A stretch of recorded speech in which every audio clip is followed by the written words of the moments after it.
Welcome to How to Trade, formerly known as That Midday Show. That is your girl, Sataya, the crypto queen. And what a day to have you on. Come on. Yes. Like, that was good luck there. And I'm Sharif as well. And let's see who's in the chat. We already have a couple of people already hanging out with us in the chat, so we're going to shut them out over here. We got my main man, Adam DeLuce. We also have Fat Figure. We got Chase Bands, JF Trader. We got Mr. Two Pimps. Shout out to Darwin, one of the OGs. Matthew Booth, The Piper. We even have a Dara. Shout out to Dara. Day Trader Sky. Other Zinc, my man. Let's go. Manjinder Manny. We got Chucky. We got Oscarito, Aaron, and Joanna Brewster. Not just Aaron and Joanna, just both. We got T-Man. We got Capo Lees, Christian L. Esu Redmond. We got Ezekiel, Mary L. I'm not reading that name. You know who you are, Mr. COO. And then, Trader Rob, Bretson Burrell, we got Chansey, Ronaldo Luis. Oh, man, this is moving too quickly here. We got Brandon Townsend, New Mexico Misfit. That's one of my favorite names. We got Adrian Petraeus, capital E, Melvin Tejada, Bazinga, yes. Yes, from Oscarito Luis Suarez. Not the Luis Suarez, but Luis Suarez. And last but not least, we got Bilal Khan. Good morning. Good morning. How are you? I'm doing excellent today. Today is a great day to talk about crypto. We have the president himself talking a lot about crypto, and so the market's pumping. And so I'll let Sharif get into the lesson, but we'll be back and we'll have some other tickers that we'll be looking at. Absolutely. We are in the midst of earnings season, obviously, so we're going to keep everything kind of focused on that. Let's talk about the earnings whispers and leaks, because sometimes these things happen. So the financial world is certainly a complicated ecosystem where information is certainly power. Understanding, though, the role of earnings, whispers, and the leaks can provide you with insights into market dynamics. Let's just get right into what we're talking about today. What are earnings whispers? And it's a website, but that's not what we're talking about right now. They base their name on this principle here. So what it is, earnings whispers are unofficial estimates essentially of a company's earnings per share, so the EPS, circulating amongst investors and analysts before the official release. These estimates, though, they often originate from anonymous sources within the company or industry, so leaks in other words. Their impact is far-reaching and sometimes can be substantial. Whispers can significantly influence, the stock price, especially when they diverge sharply from the official estimate. So, for instance, let's take a company XYZ, where an unverified whisper of a significant earnings beat led to a pre-earnings rally, only to be followed by a sharp decline in the actual results as they fell short. So that is a bit of a tougher look. Now, we have a very interesting example. The Q2 of Facebook back in 2018. So this is before Facebook's Q2 2018 earnings report. There was significant anticipation regarding the company's financial performance. Analysts had consensus estimates predicting strong revenue growth with a specific focus on user growth, which might be impacted. There were whispers, though, that came out and leaks suggesting that Facebook's earnings might not be able to meet those expectations, but they weren't official, right? They did start to circulate amongst traders and investors. And then when Facebook actually reported their Q2 2018 earnings, the company reported revenues and user growth figures that were way, way lower than the consensus estimates. The market obviously reacted sharply, with Facebook stock plunging over 20% in a single day. Until that point, it had been the highest drop on Facebook, now Meta, obviously. That is, of course, until 2022, when they dropped huge from $300 some odd into 88, but that's beyond the scope of this lesson.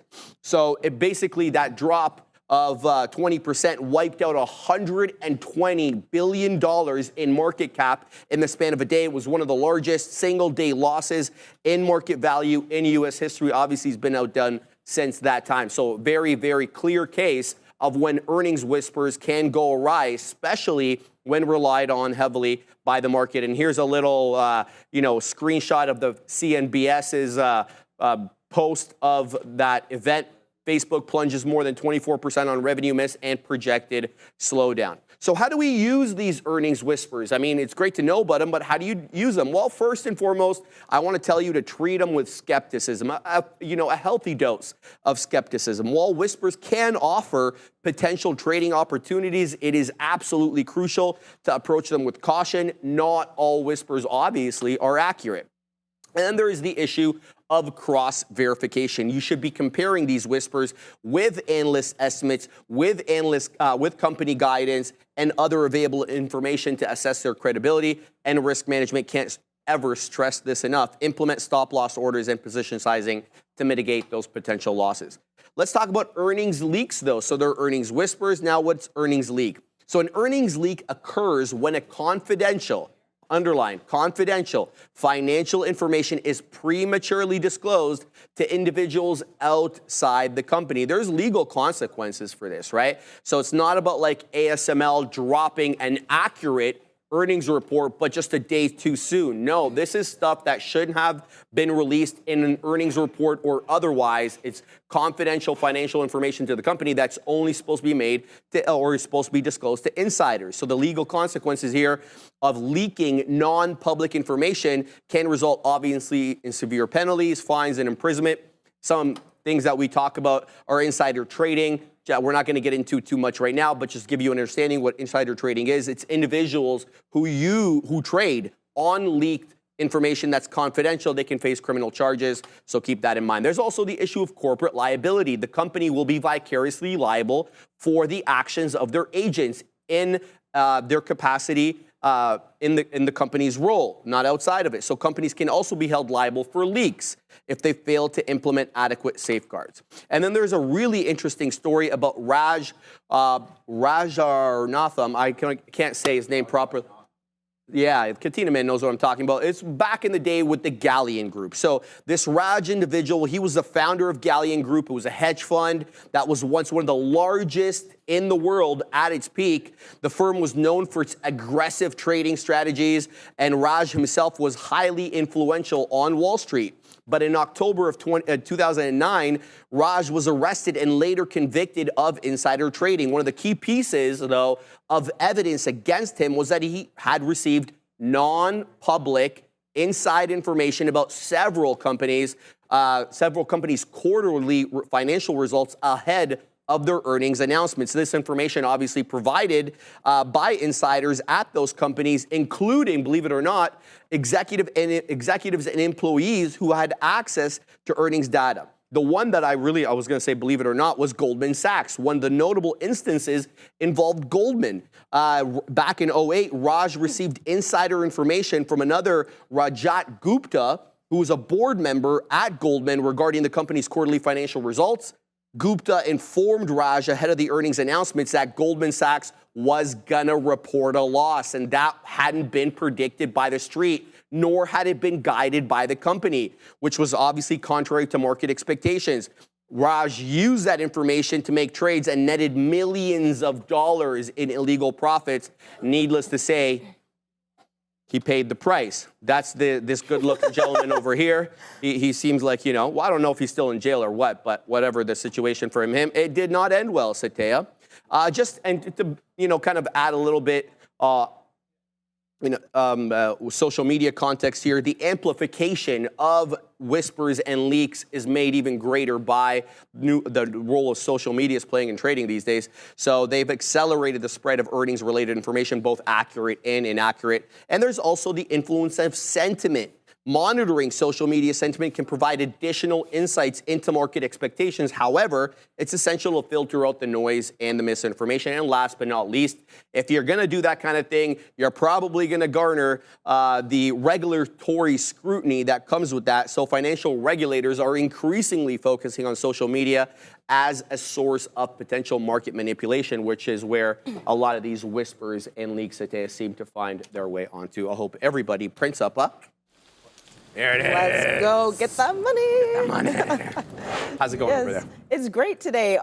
So I actually wanted to address a question in the chat. JLI, he asked both of us, Sharif, Sataya, any changes for your long-term accounts due to elections? Just curious. I think, honestly, the uncertainty is kind of over. I feel like a lot of people, tried to sell off their bags, before the election because they didn't know, who would secure the spot. And so I think that now that Trump is elected now, I think that the market will stabilize a little bit. So I feel like, if this was like a week or two ago, then there was a lot more, volatility and uncertainty. But I think that, the storm is kind of over now and we'll see a lot more stabilization there. So, yeah, I think that is going to stabilize there. But some things that I wanted to get into today, some tickers that I was looking at. I'm looking at DJT, I'm looking at Amazon, I'm looking at IWM, SPY, Coin, SMCI, Tesla, and then two earnings names, because you did mention earnings. We have NVO and then Qualcomm. So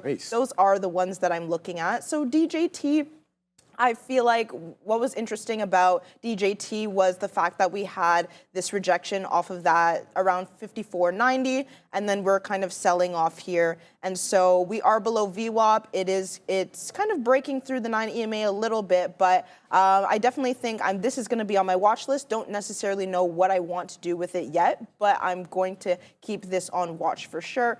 And then something that I wanted to look at is Meta. Sorry, I didn't mention that as well, but Meta, because Adara shouted it out, and then so did Sharif. So Adara was talking about this distinct level around 573.43, and that was very interesting as well. And so that we can see like this rejection here. And so, oh, are we good? No, you're good. Yeah, okay. Yeah, so we see this rejection here, and so this was very interesting. And even today, so from Friday, November 1st, we had this rejection here, very distinct. It tried to get up here, 568.70, rejection off of there. On Tuesday, we had a rejection around 573.66, rejection off there. And then we also have it today, distinct around 573.04. So this is pretty interesting on Meta. And then obviously we have to talk about Coinbase just because, Donald Trump, he's been endorsing crypto a lot. And so I've seen a lot of volatility in the, cryptocurrency kind of sector. And so Coin, I think, is very interesting to look at as well. For the RVOL, it's doing about 2.65. So that is pretty interesting as well. Broke through the day's high. So looking at that as well, this will definitely be a play for me as well. And then NVO, this had earnings in the pre-market today. This is very interesting. What I'm looking for is the break of this day's low around 106.65. It is rejecting off of VWAP, so I really like that. So want to see what it does there. And then Qualcomm as well. At first, I didn't like it, and I wasn't going to mention it. But what I do like is it is approaching this day's high. This is coming out after the bell in terms of earnings. And so definitely think that this is on watch as well. And then someone in the chat said Nvidia, because you guys know I love my Nvidia. And what I wanted to bring up about Nvidia was the fact that it's doing below, average volume. Right now, it's around 97 million. And it usually does around 290 million. So pretty, undervalued in terms of that volume. And so I think that that's something to consider as well. How about you, Sharif? All right, we're in Apple, Sataya. I like the double bottom off that 223.5 close. Scalped out substantial amount already. Where'd we long? We're long at 24s. I've wet my beak all the way up into 50s. I'm now waiting at 55s, and then I'm waiting at 69s, because what is life without whimsy, right? So we're going to see if this one wants to continue to pump. Apple only up 0.4, and I'm not really enthralled with the Apple trade, but let me tell you why I'm in it. Because of the double bottom, and it's a lot better reflected on the 5-minute chart. Let's zoom in a little bit here. We weaseled down into 223.44, which is yesterday's closing print. Lo and behold, we come back into that level, 223.75, worst we could do this time around. So I said to myself, look, this looks like a bullish double bottom, or at worst, another higher low. In either case, I like it. So I'm getting in right now. Now, we're having some issues, obviously, ascending. Apple is not really benefiting nearly as much as, say, Tesla, Nvidia, or even the Zon today. The Zon's been flying.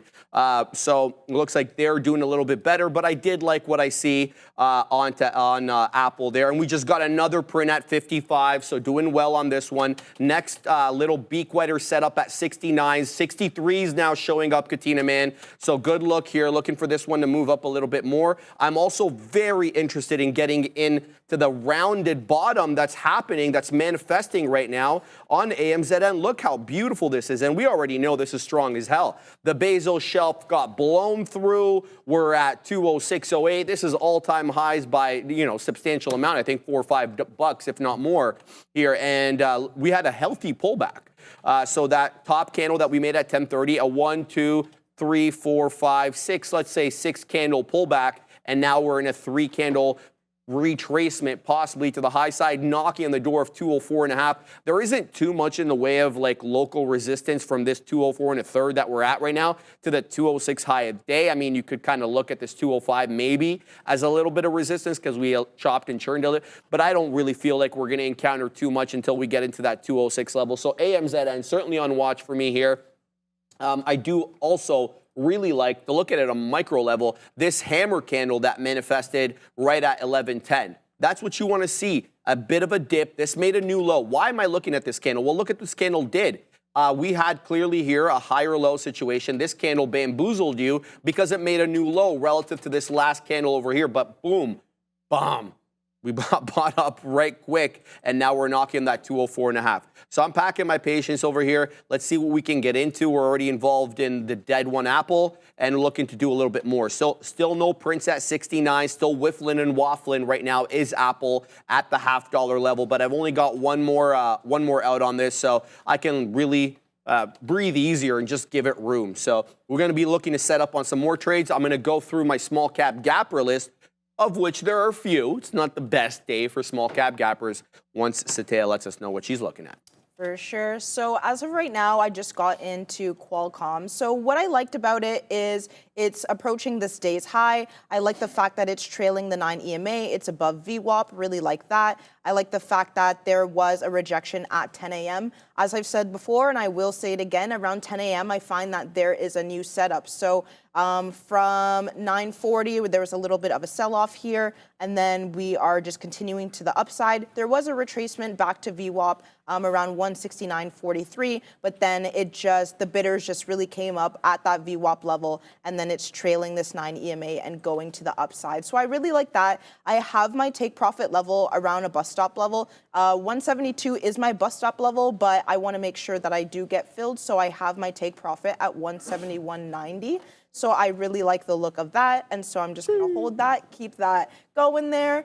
And then I also was looking at coin as well. I really wanted to get involved in this one, but I think it's just a little bit too overextended as of right now for my liking. I'm looking for a little bit of a pullback here at this local high here, not necessarily the day's high, because the day's high now is around 238.10, but I'm looking for this pullback. I'll make it orange. And so I want to see a hold of this level around 233.35. I want to see it get there. I want to see a little bit of a base, maybe a little bit of consolidation before it goes back to the upside. I wouldn't necessarily do a dip buy as of right now. What I want to see it do is I want it to get to this level, kind of bounce off that level, and then I would start to get involved as it starts to break above the day's high again. But I do want to see that action happen before I do get involved. So that's what I'm looking at in terms of coin. So that looks really good. NVO still waiting. This looks good for the short. So really like that, like the fact that it just curled off of that VWAP and it's continuing to the downside. I feel like I did say that I was waiting for this day's low, but I feel like even getting involved here isn't a bad look either. So I'm looking at that as well. And then what else do we have here? Nvidia kind of still doing that choppy action. And then something else that I wanted to look at is Tesla. And so this was very interesting. I was actually trying to go short from yesterday. Luckily, I didn't get filled. I was trying to get filled around 249.90. That was like the look. And I thought that if it could break through there, then I want to get involved. But it didn't necessarily get to that level yesterday. What had happened was it bounced off of that VWAP around 251, and then it just continued to the upside. And so I didn't get involved there. kind of glad that I didn't get involved because there was a crazy move in the aftermarket and then also in the pre-market as well. Things are starting to stabilize a little bit more here. So looking at that as well, what I am looking at is we do have this rejection here from the pre-market and also in the morning, which I think is very significant. 290.05, we had that rejection there. And then I'm also looking at the day's low, so that was around 275.62. So this is kind of the range that we're working with as of today, as of right now. And so if it does break through that VWAP, I am looking for the short as of right now.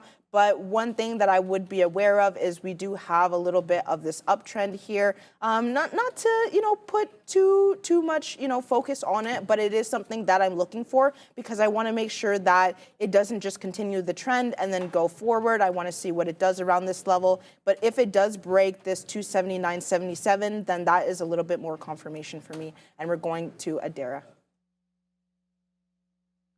On a day where we have a really strong sector board, what I wanted to do is take a look at some of these names that are not performing as well. So we're going to take a look here at the S&P 500 names to the downside on a day where we have a lot of intense strength. And if these are any other tickers are on your mind, you want to know different thoughts, make sure to vote for them in the chat, _join, space $sign in your ticker of choice. The top 5 tickers will be gone over by Sean, Neil, and Sharif during that afternoon rundown at 2 p.m. You have until 1:50 to vote. Our first name on watch is going to be LLY, Eli Lilly, down about 4%. And actually right now around its earnings lows on Wednesday here, or last Wednesday when they reported around 770. Eli Lilly looks like a sympathy play here to the downside after Novo Nordisk reported their earnings. They missed here on sales, or missed on earnings. Yeah, they missed on sales here. They beat on earnings per share, and they tightened their guidance. So LLY to the downside with that Novo Nordisk sympathy play. We also have Boeing here, BA. Howmet Aerospace during their call basically said that they had to restrict their aerospace part supply to Boeing during the strike, but they said they're happy the strike is over. BA trading lower could be because of that. Last but not least, we have solar, including FSLR on watch. For solar down to about 13% in that S&P 500, but keep an eye on ENPH as well as SEDG, the latter of which is reporting tonight. This looks like a post-election play here with Donald Trump's victory and the Republican victory, making some investors wary about solar due to some of these policies with regards to renewable energy, guys. Thank you very much for that, Adara. Do you want to finish your thought? Yeah, so I was looking at, I think I was talking about Tesla, was it? Yeah, Tesla here. And so, yeah, I just want to make sure that it's not going to just hold this trend line here around 283.08. And it does look like it's doing a little bit of that action here. It's bouncing a little bit off of VWAP. If I look here on the 15-minute, it looks a lot more distinct. So we bounce, keeps rejecting off of this trend line here. And so I was looking short, but the thing is we have to keep in mind that it did so much price action, in the aftermarket, in the pre-market. And so I still think that the long is still in play until we're proven otherwise. So that's what I'm looking at. How about you, Sharif? I'm short right now on Wayfair. Oh, no. Yeah, Wayfair. 14.5%. They're dropping today. Is there a reason for this? Trump tariff concerns, I guess. What's the reason that we're dropping here on Wayfair?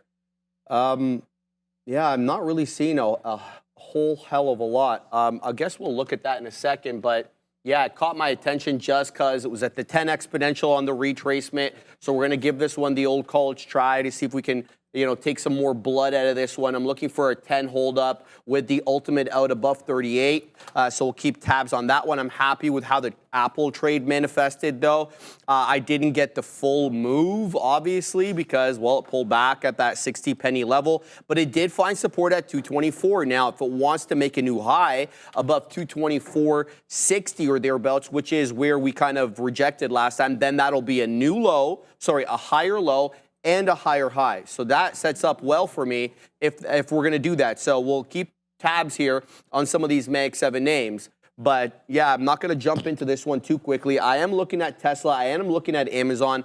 Amazon is setting up in kind of the way that I like, but I was talking to Darius Golden in the chat, and he doesn't feel that, this is going to go. It feels like, this might be the beginning of the pullback here on AMZN. I don't know if I feel that way, Darius. I respect what you have to say, but I kind of feel that we're putting in a bit of a base here at 203.5. If that is the case, then anything above that 204.50 looks awfully good, and we could look for this kind of basing out pattern and then the making of higher highs and higher lows with an ultimate goal, obviously, of taking out those pre-market highs. Adara just sent me a message regarding Wayfair. It is day 4 earnings and not seeing any specific catalyst. 23.5% short right now is Wayfair. So we're going to keep tabs on that. So that is the look there. So we just got stopped out of partial some of our position here on Wayfair as it did breach. So I'm gonna leave the de-risking here. Now, if it rejects 38 and drops again, I'll add to the position. And I'll have a better price as well. So, but right now we just got stopped out of part of our position. The other part, and we're going to take out entirely if it breaks above that 20 penny area. Well, there's a reason for that 20 penny area being in my purview. There was an obvious area of bouncing there, and once we dropped quite aggressively at the open, we did find our footing at 38.20. We found our footing again once we got into that area. We consolidated for a period of 5 or 10 minutes at 38.20. So 38.20 to me is a line in the sand where I'll take out the entire thing, but I wanted to de-risk a little bit at 38. So we are in an L right now on Wayfair, but I like what I possibly, I like what I see here. I want to be able to manage risk effectively. Back to Apple, there it is. It just took out that 60 penny area. So Apple making a higher low and a higher high now on the 1 minute and obviously on the 5 as well. Be on the lookout for this. I could possibly move into 226. 226.07 is the high of the day, but you could be quite honest with you, I don't want to be playing Apple if it's not going to be the strongest name. If Amazon is going to have the best pump under it, if Tesla, Nvidia are going to do that, if they're going to be the ones that are running today, I don't want to be fighting with Apple. Higher lows and higher highs, aside, and we want to trade the stronger names. So we're going to keep an eye out. Where did I put my Amazon? There it is. Amazon right here. Going to keep my eye on Amazon as it sets up in and around that 204, 204.25. It's still not above the high of the candle that we printed at 11.15. So let's see if it's able to take that out in the way that Apple just took out that 60 penny level. So packing our patience there. There's Apple. It's at 80 pennies now, and it worked up to looks like into the mid 70s there. So continuing to watch Wayfair, looking for that rejection before 38.20. I'm really interested in adding to this position, having already de-risked. We'll see what this one brings, though. Satya, what are you looking at? Awesome. So I was just looking a little scroll through the chat, and someone said Mara. And so someone was asking if they should short Mara at 81.40. And so I don't think that is a great look as of right now because, listen, we have this strong trend up here. Like, look at that. Very, very strong here. I feel like you're trying to time the top yet, and it still hasn't given you confirmation, whether this will be a short. I do think we are starting to get to, extended levels, but that doesn't necessarily mean that the train is going to slow down, right? So we definitely have to, be aware of that. We did have that bounce at 10 a.m., which is usually confirmation, for a new setup. So we did have that flush from 9:42 around 10 a.m. Then we have this strong trend up. And so I don't necessarily think that this is a short as of right now. What I think that Mara could do is possibly a little bit of a pullback here to this local high around 18.15. And so I want to see what it does from there. I feel like, if there is a break of this level, then that might be a little bit more confirmation of the short, because around here or a little bit higher would kind of be your top. But trying to short it as of right now, I feel like you're just going to get blown over. That train is still, going to the upside. And so I don't think it's time yet. And so if we also look, on the higher time frame as well, you could just see strong green candles on the hourly chart. Boom. One, two, and so we don't see any red candles yet, right? And then we are also, approaching that pre-market high. And so that is usually, when at least for me, I start to get long and really get heavy because it's giving me more confirmation that it came down. It held this 9 EMA level, broke through that VWAP level, and then so the continuation of the long is still in play for me.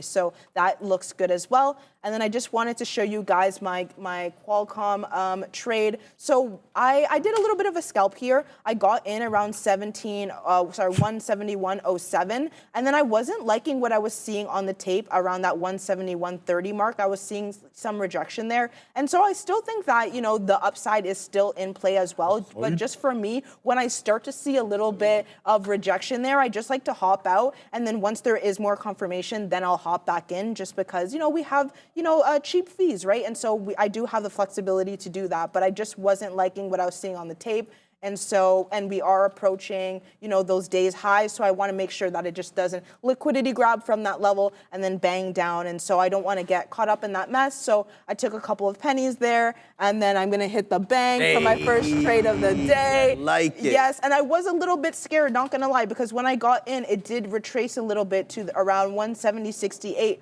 But then I was going to give it to around 49s, 48s, because I felt like that was a level that I was wrong. But it did bounce from that level, and then we're going to the upside. So that looks really good as well on Qualcomm. So really like the look of that. And then someone said hood in the chat. So I'm just going to take a little bit of a look at that there. This is something that I don't necessarily look at usually, but for you guys, I will do it. And so I will, let's see here on the 15-minute chart. Really like the look of this. I like the fact that it is above VWAP. It broke through the pre-market high. It does look like we are struggling a little bit with this top here around 29.22. It came to that level. Is it 29.22? 29.28, let's say. And then it's coming down a little bit as of right now. And not necessarily to say that this is a reversion trade as of right now, because the trend is strong. But if there is a little bit of a pullback, I wouldn't be surprised if we see around 28.25. And then I want to see a hold of that level for the continuation of the long. If I don't see that, then I would be a little bit wary. I feel like getting in here is a little bit, I mean, you can risk it, but I think that you might incur a little bit of drawdown there. And so I think that just being a little bit patient is a little bit better in this instant. Wait for a little bit of a pullback and then get involved as long as we're staying above VWAP. So that looks really good as well. And then we have a poll in the chat. How would Trump react to major market dip? Blame the Fed in all caps. Buy dip, he knows it'll bounce. Declare it's fake news and move on. Start planning his bailout. I mean, I don't know, to be honest. What do you think, Sharif? What do you think about this? Look, I don't actually. I thought I was just doing this for fun. Oh, that was you? No, I didn't put it. It was the production team. Oh, okay, but what I chose was declare it fake news and move on. I mean, like, come on, so character, I could see him saying that. Fake news. Exactly. So I think that is definitely the answer that I'm going to pick. So that is kind of funny. So I'm just going to exit that there. And then we have a super chat. SP Williams, he has a question for you, Sharif. Okay, Sharif, let's just... what is your opinion on DATS? DATS looks awfully good in the morning. Let's have a look at what it's doing right now, because I haven't been trading these small cap gappers yet. Anyway, let's have a look at DATS. Ooh, that's not what you want to see, my man. Look at this big spike up in the pre. It goes up into that $5. So right away, rule number one is broken. Is there a definable pre-market? Well, rule number two. Is there a definable pre-market high? Yes, there is. 546 or whatever. Okay? And then if you don't even want to base it on the 5 a.m. print, you can look over here and look at that 457 double top. Then, is it trading above the definable pre-market high? The answer to that is no. And then the third rule, is it trading above VWAP? That is no as well. I personally stay away from DATS as a breakout trade. If you find a good range like what it's doing right now, finding a base at that $0.00 of a dollar to $0.75 of a dollar, 273 seems 255. It's trading at right now 273. The low is 255. Then have at it. If you want to take it as a range trade, have at it. But to me, a breakout trade, no go on this one. I'm staying away from this bad boy over here. I'm also not doing that well on Wayfair, but I still like what I see. So here's a look on Wayfair. Now, I did very well, and I'm doing very well. We're $1 in the money, Katina, man, on Amazon. Bang! We talked about this one, curling the rounded bottom. We're long 46. We're printing 51s, Katina, man, and I'm not taking it out here. I'm gonna.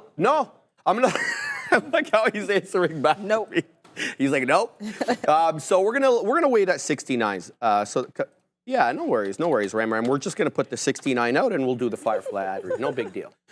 So that's where we're gonna leave that one. Let's see if this one cooks or not. What the situation is with AMZN. I like the look of this one's jib. We'll see if this one can continue through that 2/3 of a dollar. But until then, we do have bills to pay, Satea. Yes. So let's get to that right now. Are we ready, Ram? Firefly or Neurosciences has taken a bold step in advancing brain health technology.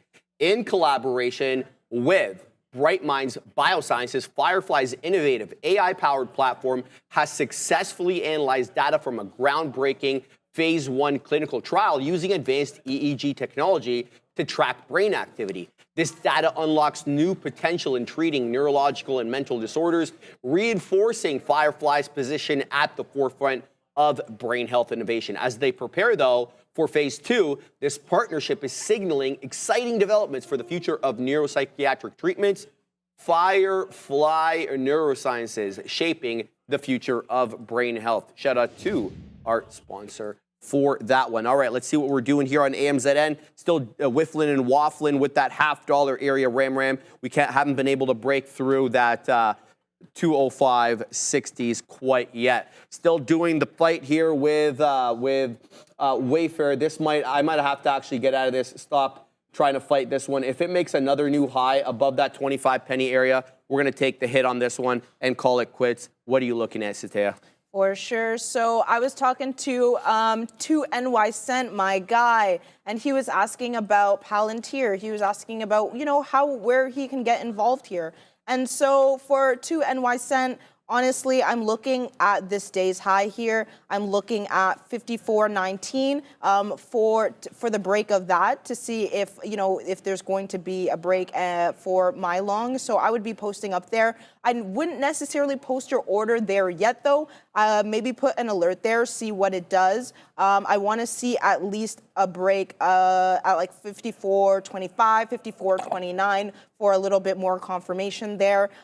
Just because, what I do like about this was the fact that we did have like this strong wick here, 51.62 to the downside, and then it seems like we are still trying to hold this level here around 52.90, so that is a good look. But we just want to make sure that we're not caught up around this range. And so I think that the day's high is a little bit more confirmation for me for the long if that's what you're looking for. So that is what I am looking at in terms of that. And then I was also looking at Meta because I keep going back to it, but what I really like is the fact that it's holding this VWAP, it's consolidating here. I typically like, to get in once it consolidates and then breaks through the break of that consolidation. And so I was a little bit wary, but I think I'm gonna hop in there on Meta.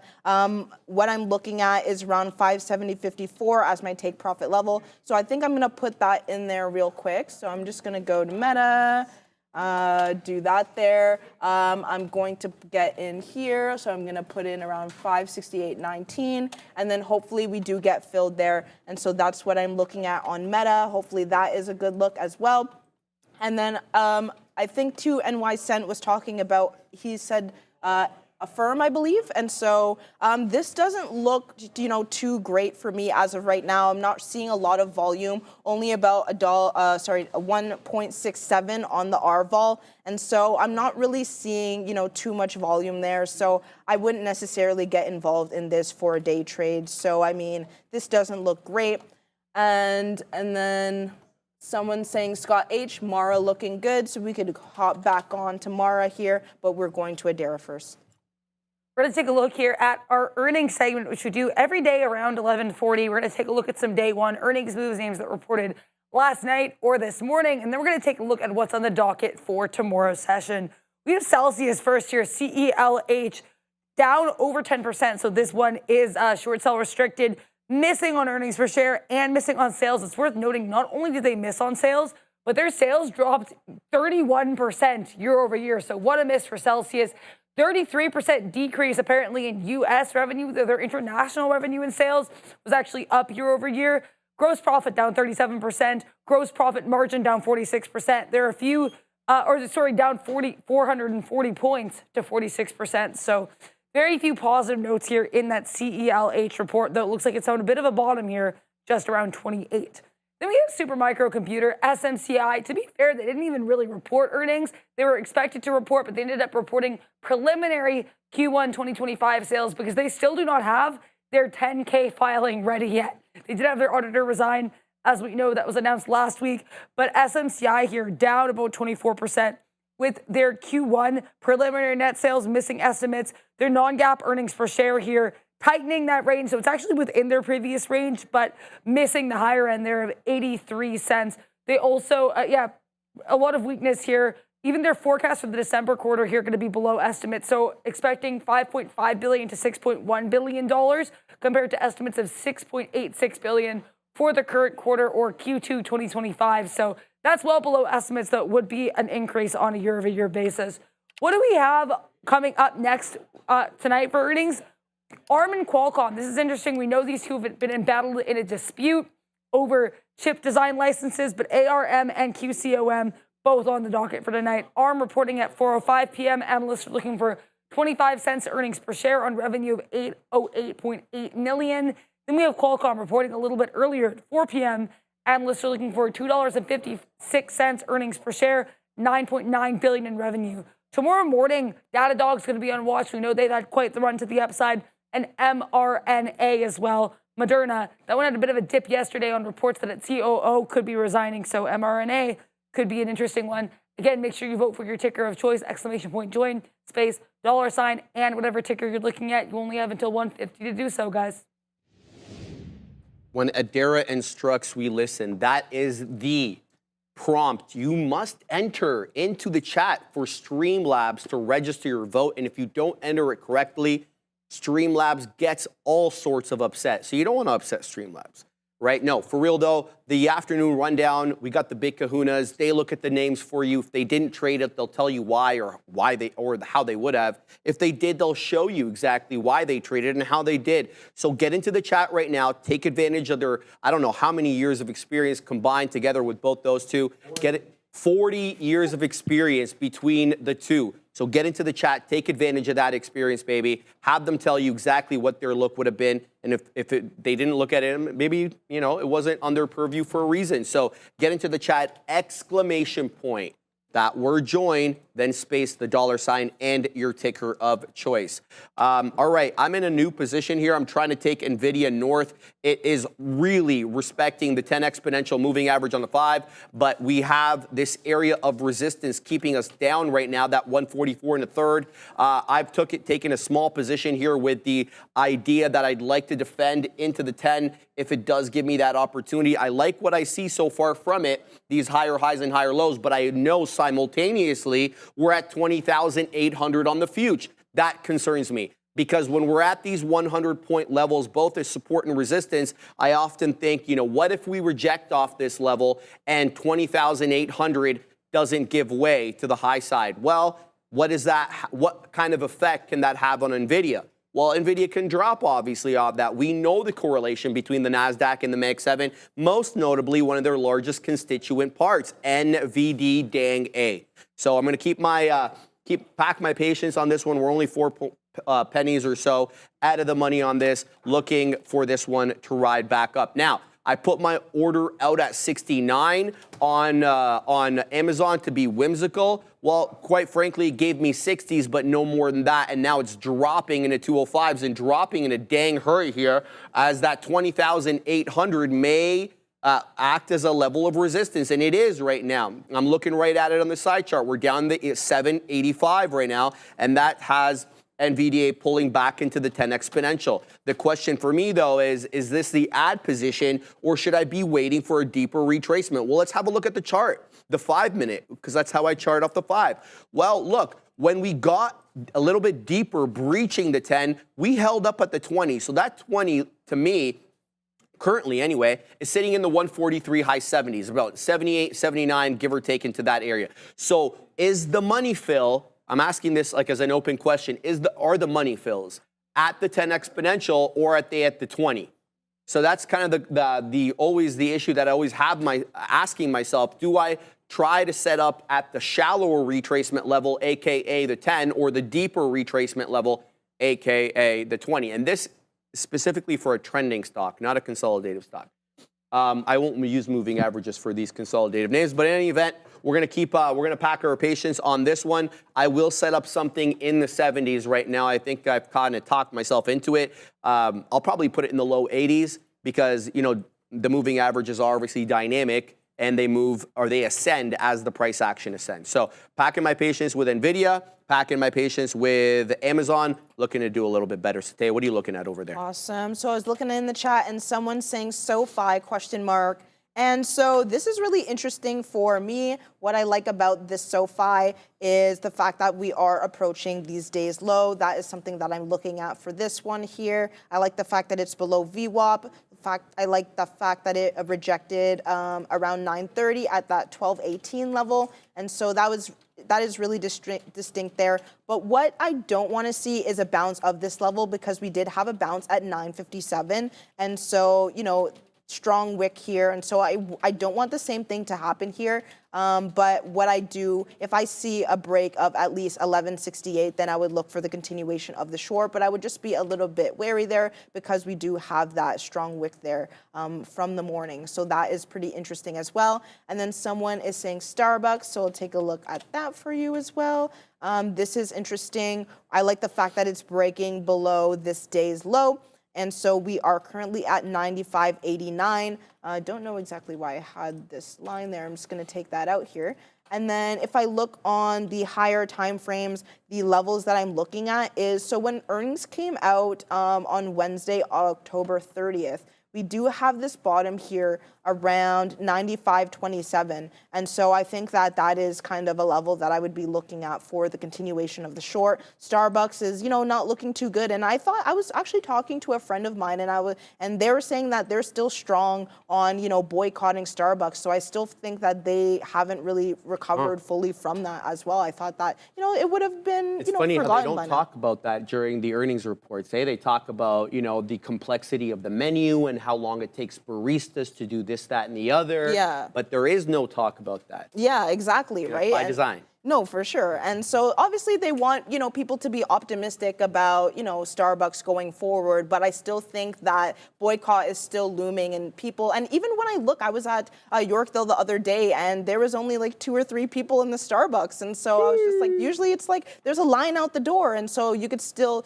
you know, see that people are still kind of boycotting it a little bit. And so definitely think that that's still looming there. But this is very interesting. We do see a little bit of a bounce here. You know, it's trying to bounce off of this level, but I think as long as we trail the 9 EMA, we don't cross this 9 EMA. It's currently at 96.28. I still think that this is a continuation of the short. But if it does break that 96.28, call it 930, then I think my sentiment would change for Starbucks as of right now. But I'm still thinking short for Starbucks.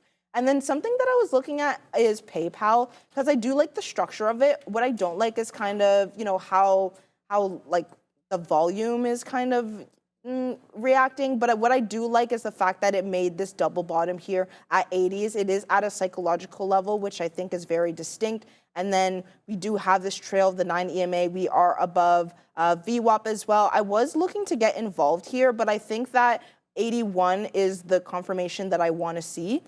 Because we still are kind of, you know, in this downtrend from the morning. And so we do see this curve, but I want to make sure that that volume is really starting to get in there. And so something that I'm going to have on watch as well, I'm not necessarily going to put in an order, but around 81.02 or 81.01, if I see a break of that, then I may want to get involved there. And so that is something that I'm looking at. And then someone said Mara in the chat, I believe. And so, yeah, so this is exactly what I wanted it to do a little bit. So what I wanted to see is a retracement to around 1819, which was this local high over here.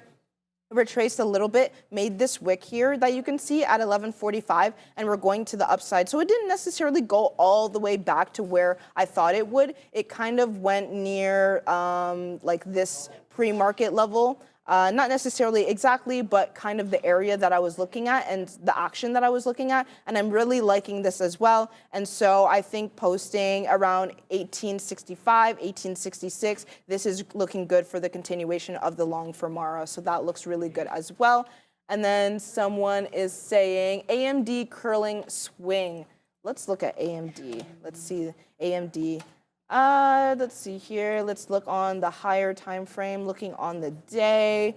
Okay, so on the day, I don't really like it just because, I mean, we do have this bounce here, 141.52, but we still are kind of in this downtrend as well, and I don't like the fact that we are below the 9 EMA. What I'd really want to see for kind of a change in structure for AMD is a break above this 9 EMA level. So I'm looking at around 149.18.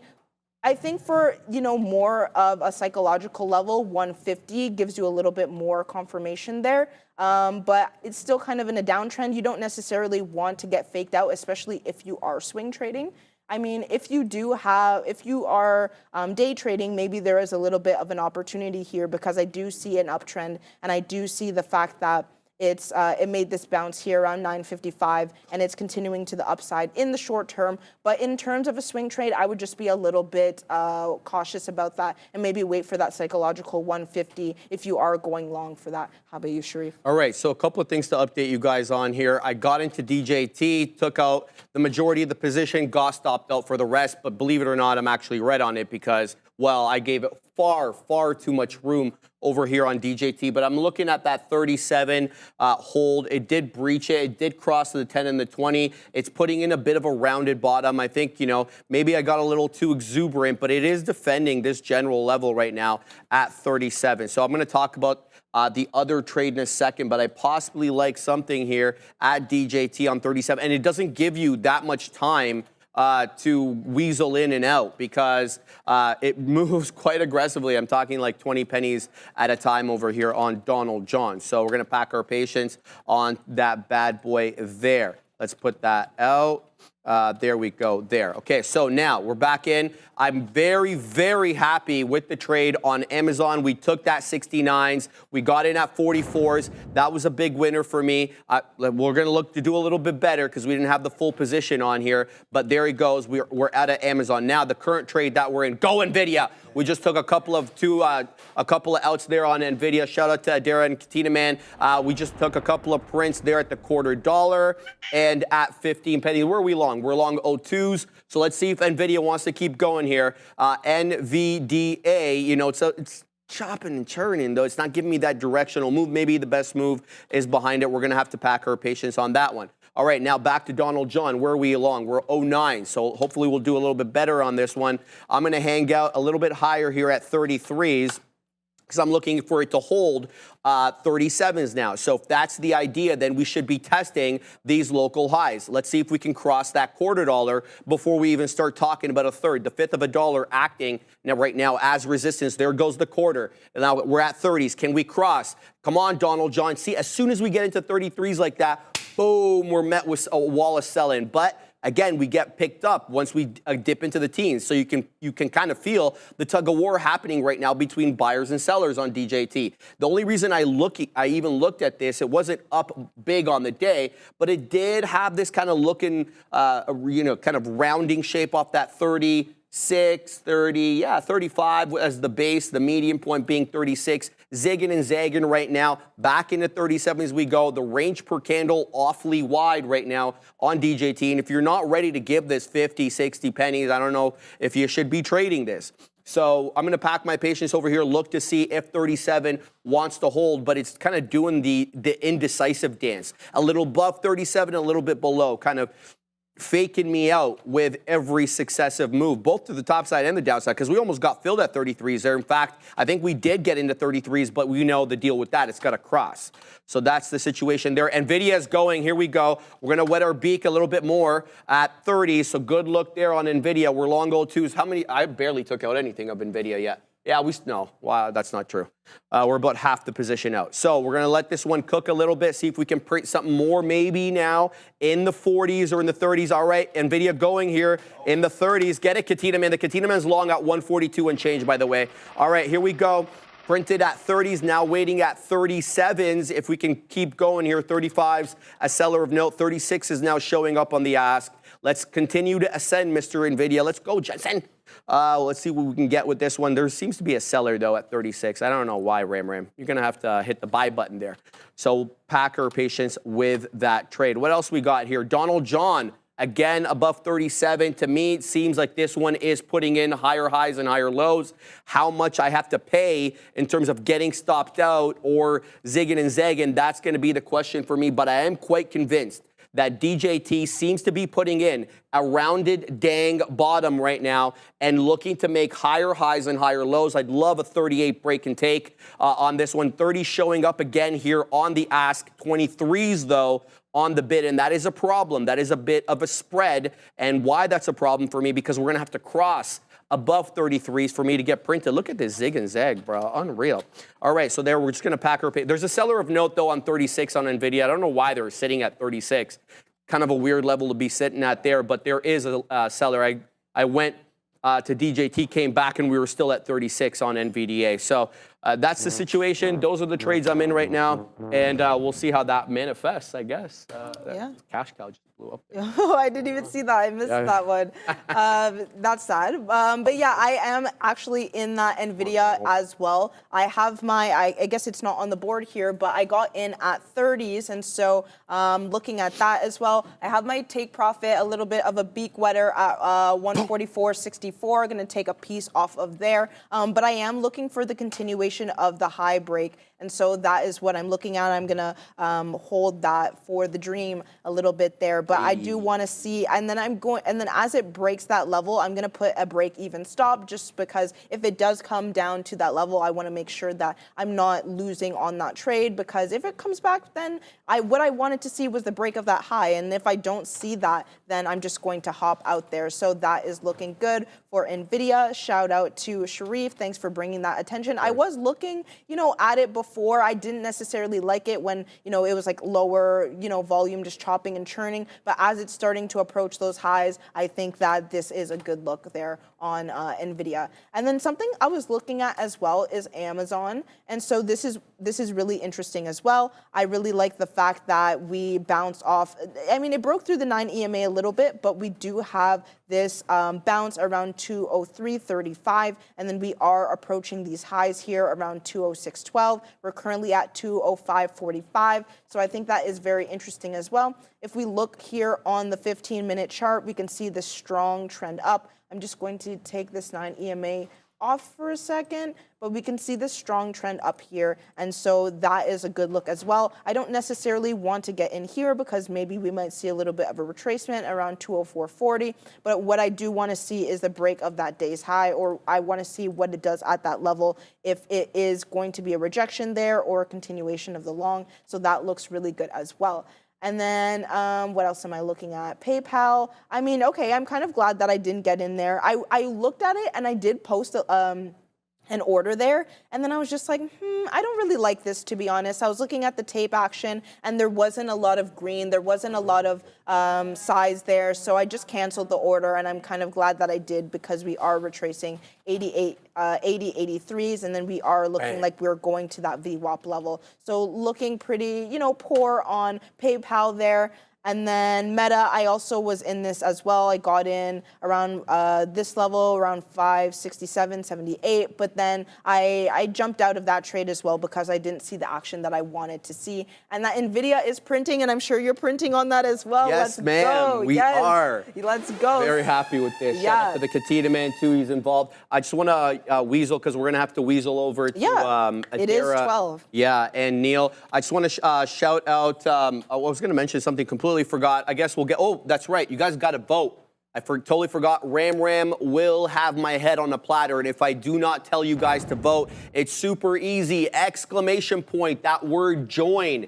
Hit the space bar though. And then you've got to hit shift 4 for that $, the ticker of your choice. There is no shortage of things to talk about today, guys. Whether you want to talk banks, you want to talk tech, you want to talk crypto, the big kahunas can do it all. And I'm sure they will be absolutely, fine with talking about whatever you guys want. Throw it in the chat right now. Exclamation point, the word join, space, $, and the ticker of your choice. Take it, Adara. Ram. What an exciting session it's been here the day after that U.S. election. Donald Trump was victorious, now becoming the 47th president of the U.S. after already serving as the 45th. We have the QQQ here, the NASDAQ, at almost day's highs, are up around 2.2%. The SPY, though, looking a little bit different, making these slightly lower highs here, still up about 2%, but we're really seeing the NASDAQ lead the S&P 500 for the most part. Lots of sectors and lots of areas with strength today. Bitcoin, of course, on watch after making new all-time highs after that Donald Trump victory. We're going to take a look at some other names and sectors that are strong as well. Amazon and the tech world really looking good here. Needham reiterating a buy rating and maintaining a $210 price target on AMZN earlier today. But the biggest story here is Amazon at new all-time highs. We had that Bezos selling, I suppose, clear up here. So currently around 206. Sharif trading this one earlier today. AMZN, great look. Also a great look for the banks. Even BRKB, Berkshire Hathaway, not necessarily seen as a day trading stock here, but up almost 5% with volume. This is also viewed as a post-election play here. A lot of these bank stocks are likely to benefit from what I'm seeing with regards to the regulatory environment with the Republican victory. And now, last but not least, META, one stock that's certainly not benefiting from this election. We know that Donald Trump is a bit of a TikTok fan here, not necessarily likely to back that embargo or ban on TikTok that we were seeing with the previous administration. So META and SNAP to the downside on that. Again, if these are any other tickers on watch, make sure you vote for your ticker of choice. You have almost 2 hours left to do so. Exclamation point, join, space, $, in your ticker of choice. In the meantime, though, we're going to look at Neil and his lesson of the day. To break out or not to break out? That's going to be the question. Not all breakouts are going to be created the same, and they're always going to include a few things. We like to look at things that have a clear, defined, significant price level that once you trade through it, that's the genesis of a breakout trade. But how it gets to that price a lot of times can matter. Apparently we're having mic issues, so we're going to head back. I'll come back and we'll get our mics fixed. My mic is giving off.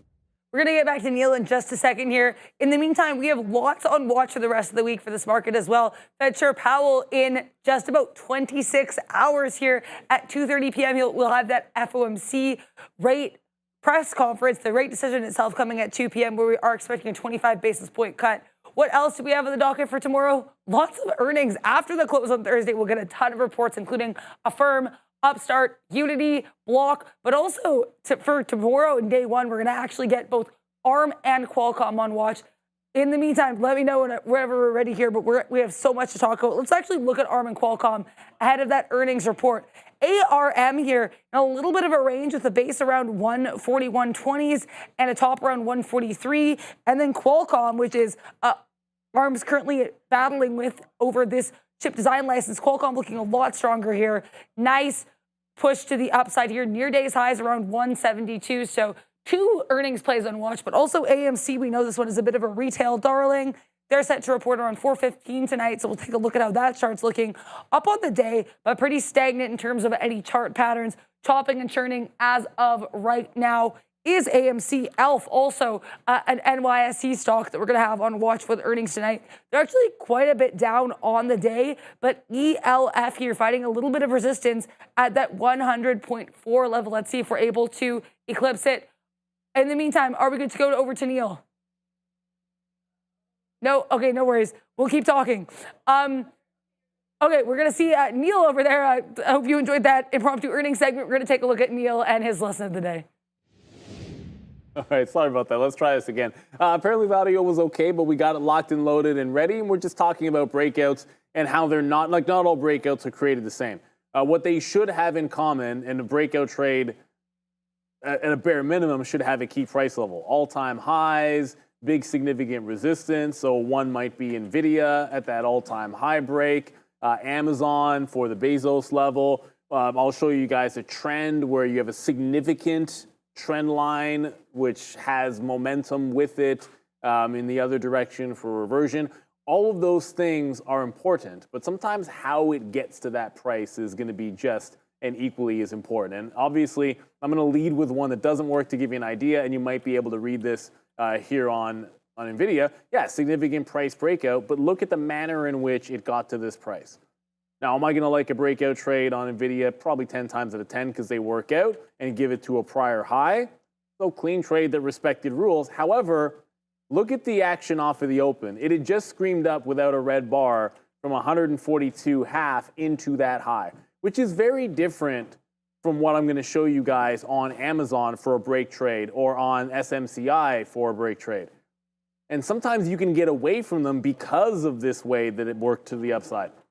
Amazon, on the other hand, and remember, I had to choose between these two this morning, which one I wanted to be on, and ultimately, I went away from Amazon to trade Nvidia and to trade SMCI, which I can't really be mad about for SMCI.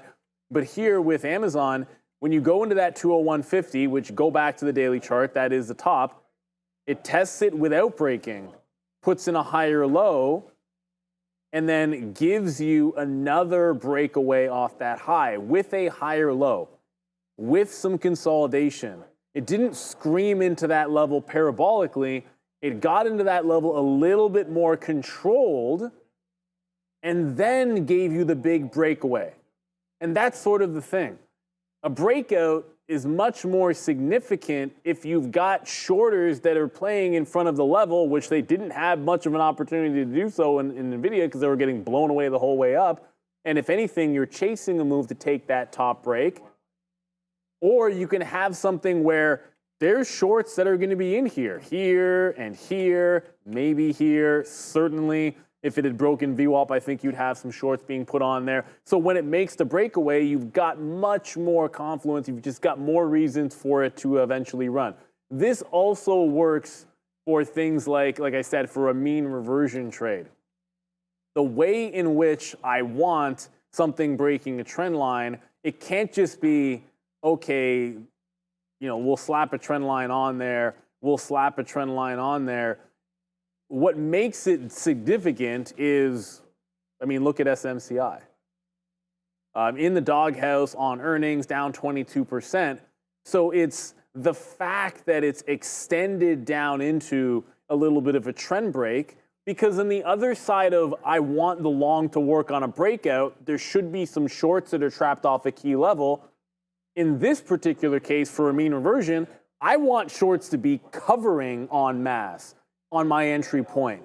So anybody that's short overnight or short in the pre-market is going to look at that open, say, look at the acceleration to the downside. Uh-oh, it just tried to break the low. There's the break of the low of the day, reversal of trend.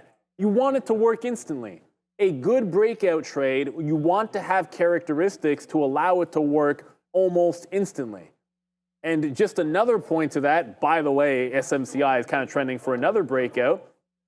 Well, what did we talk about just now? Significant price level, hopefully higher lows and consolidating into it and not moving parabolically into it. So I wouldn't want a 2160 breakout here, but higher lows, consolidating, I would have taken it there. Again, we were long into it. I would have taken it there, not parabolic, a little bit of consolidative. You're getting it again here on SMCI where you're gently going right into that resistance at 2160, and maybe you don't like it here because of the manner in which it worked in. It's more covering your longs. But now all of a sudden you have a breakout which gives you a better chance for it to work. Clearly there are people, I think, shorting this level. You've seen it now 3 times. It's putting in higher lows. It's giving you a consolidation into it. And that's what you want to see. So, I'll slap the old L. Ultimately, the SMCI ends up working out pretty well in there, but we'll slap the old L on Nvidia and be able to say, hey, with this notion, I don't know that I needed to take that trade. The way that it came in has to matter. Now you got the order in there. You got to be able to cancel it when you see it screaming in. Obviously, I didn't. Just set my stop and forget it at that particular point. The other option that you have, if you find yourself, okay, I've now gotten into this trade, but I'm telling myself, hang on, Neil, look at the way that it came in. There's an opportunity in here to trim some. Now, I know I'm giving it 75 pennies. I'm not even offering till it breaks 145 or at least tests 145. So it's got to, if I'm going to give it 75 pennies plus a little bit of slippage, then I'm going to want to make sure that I'm not taking profit out for 10 cents. That doesn't really make a heck of a lot of sense. Like, what am I gaining by doing that? But what you could do is, if I've realized how parabolically it did go into that level, you can instantly trim some. When it gives you that rejection and this little reprieve that wicks here, relieving a little pressure and taking some out, acknowledging the fact that it wasn't that good of an entry on a normal break, yeah, you could definitely trim some. I could have trimmed some here. Once I recognized that, I did, and probably a little bit of stubbornness in there. And now it's gearing for what I think looks like a much more interesting breakout here on Nvidia, because like SMCI, let me just cancel this to much like SMCI, you are trending into this top break on Nvidia. If it gets through 144.65, which it could do any second now, much different story, which it didn't break, by the way, much different story than when it was parabolic into it earlier. So not all breakouts are created equally. Certainly, you can find a way to have more of a consolidated one that should have trapped a few more shorts in there instead of having the shorts already blown out and then chasing those tops. So just a little bit of a distinction between a cleaner looking breakout. You can still have both, but your options maybe take less on the one that doesn't look as good, maybe give it less of a stop area or a tighter stop area because it's not quite the same setup. And then hunt in the wild when picking between multiple breakouts in a trending market, the ones that give you the best setup. Higher high, higher lows, nice consolidative top, not parabolic where you're chasing that high of the day. So that's your lesson of the day. And one in the wild here where we had to pick between a couple. We got it right with SMCI, we got it wrong with Nvidia, and should have had it with Amazon, which I consider a fail because I didn't have it at all. So you've got to be able to be in the right ones when it comes to these breakouts, and that lunch smells a little bit tasty, as Sean just came back with it. That does smell good. Yeah. Thank you very much for that, Neil. Look who it is. It's not Satya, I can promise you that. That is Randy. You guys earned this session vis-a-vis the Super Chats. Welcome, my man. I always love having you on. Always love talking. Great to be here. You and I, we talk up a storm. That's no secret. We got that rapport on cars. So, Randy, let's get right to it. Tesla is up a healthy, a decent, some would say eye-watering 14% and change into that 287. Just give us some of your initial thoughts on this. Did we not see this coming if Musk had his pause in the whole Trump thing in the last 3, 4, 5, 6 months? A lot of people predicted this coming. So here we are. He's got Tesla. He's got government contracts with SpaceX. There's a lot of connectivity here, as I mentioned this morning. How it plays out, how much of a role he can have in Trump forming a government, what position he leads, that's something to be discovered, I guess. Yeah. But the hype is there, and look at the market this morning. So I mean, it's ridiculous. It is what it is. He's always had that magnet about him. He's able to draw momentum around what he wants to get done. Oh yeah. So $75 million to an America PAC. It's not chump change. That's Randy. not chump change. No. So here we go. Okay, so you and I were talking about this off camera. Ram, I want to show this super quick, please. So this is my EV watch list, all right? And every single name, Randy, Rivian, Lucid, even Fisker. Oh, they're are they still around? Okay, move to the other side of the screen. No. Okay, I don't know if I can do that quite yet. I don't know where the hell it went. There we go. Is that good, Ram? Yes, Fisker, Polestar, some others, Nikola. They're all red, Randy, even though Tesla up. Now, let's talk a little bit as to possibly why. So let's go back to the Made in America thing. Go. I mean, Tesla started this whole ball rolling way back in when the momentum finally took off. When did the Model S come out? The real production, not the Roadster. That was 12, yeah, right? the Roadster was 13, yeah. So we're talking almost a decade, more than a decade here. Yes, sir. So And again, made in America. From the outset, no, the batteries came from elsewhere. Now they're doing it in-house. So when you look at the likes of Polestar, for example, everybody else is battling tariffs. Yep. And the tariffs are, as I've said this before, a company killer. Of course. To what extent you can build everything in-house, batteries, supply chain, have everything on U.S. soil, or at least under the resemblance of a NAFTA agreement. Exactly. We're talking labor. We're talking every little bit and piece that goes into the vehicle you're selling. Labor's a big component, by the way. This is the hump he's had to get over. And it's interesting. It's interesting, right? Because look at what you and I were talking about in terms of, some of the contradictions that it seems Elon and Donald could have. For example, let's just go. He's not really, Donald wasn't really pro-EV at this point until Elon showed up onto the scene. Now all of a sudden, a shift. But is he though? Is he still leaning towards pro-EV? He's changed his tone a little bit. I think. Have you seen? Like he's like, Yes. I think they're great, but for some people it doesn't work. They need more range, this, that, and the other. So he's kind of found a middle ground as of late. Right, and I think there's a pivot point there. I really, you have to understand, I think, to some extent, that the American public is not so, maybe as healthy about the sales of EVs or maybe buying an EVs. Yes, we had COVID. Yes, we had economy issues and inflation. But EV sales are on the decline right now.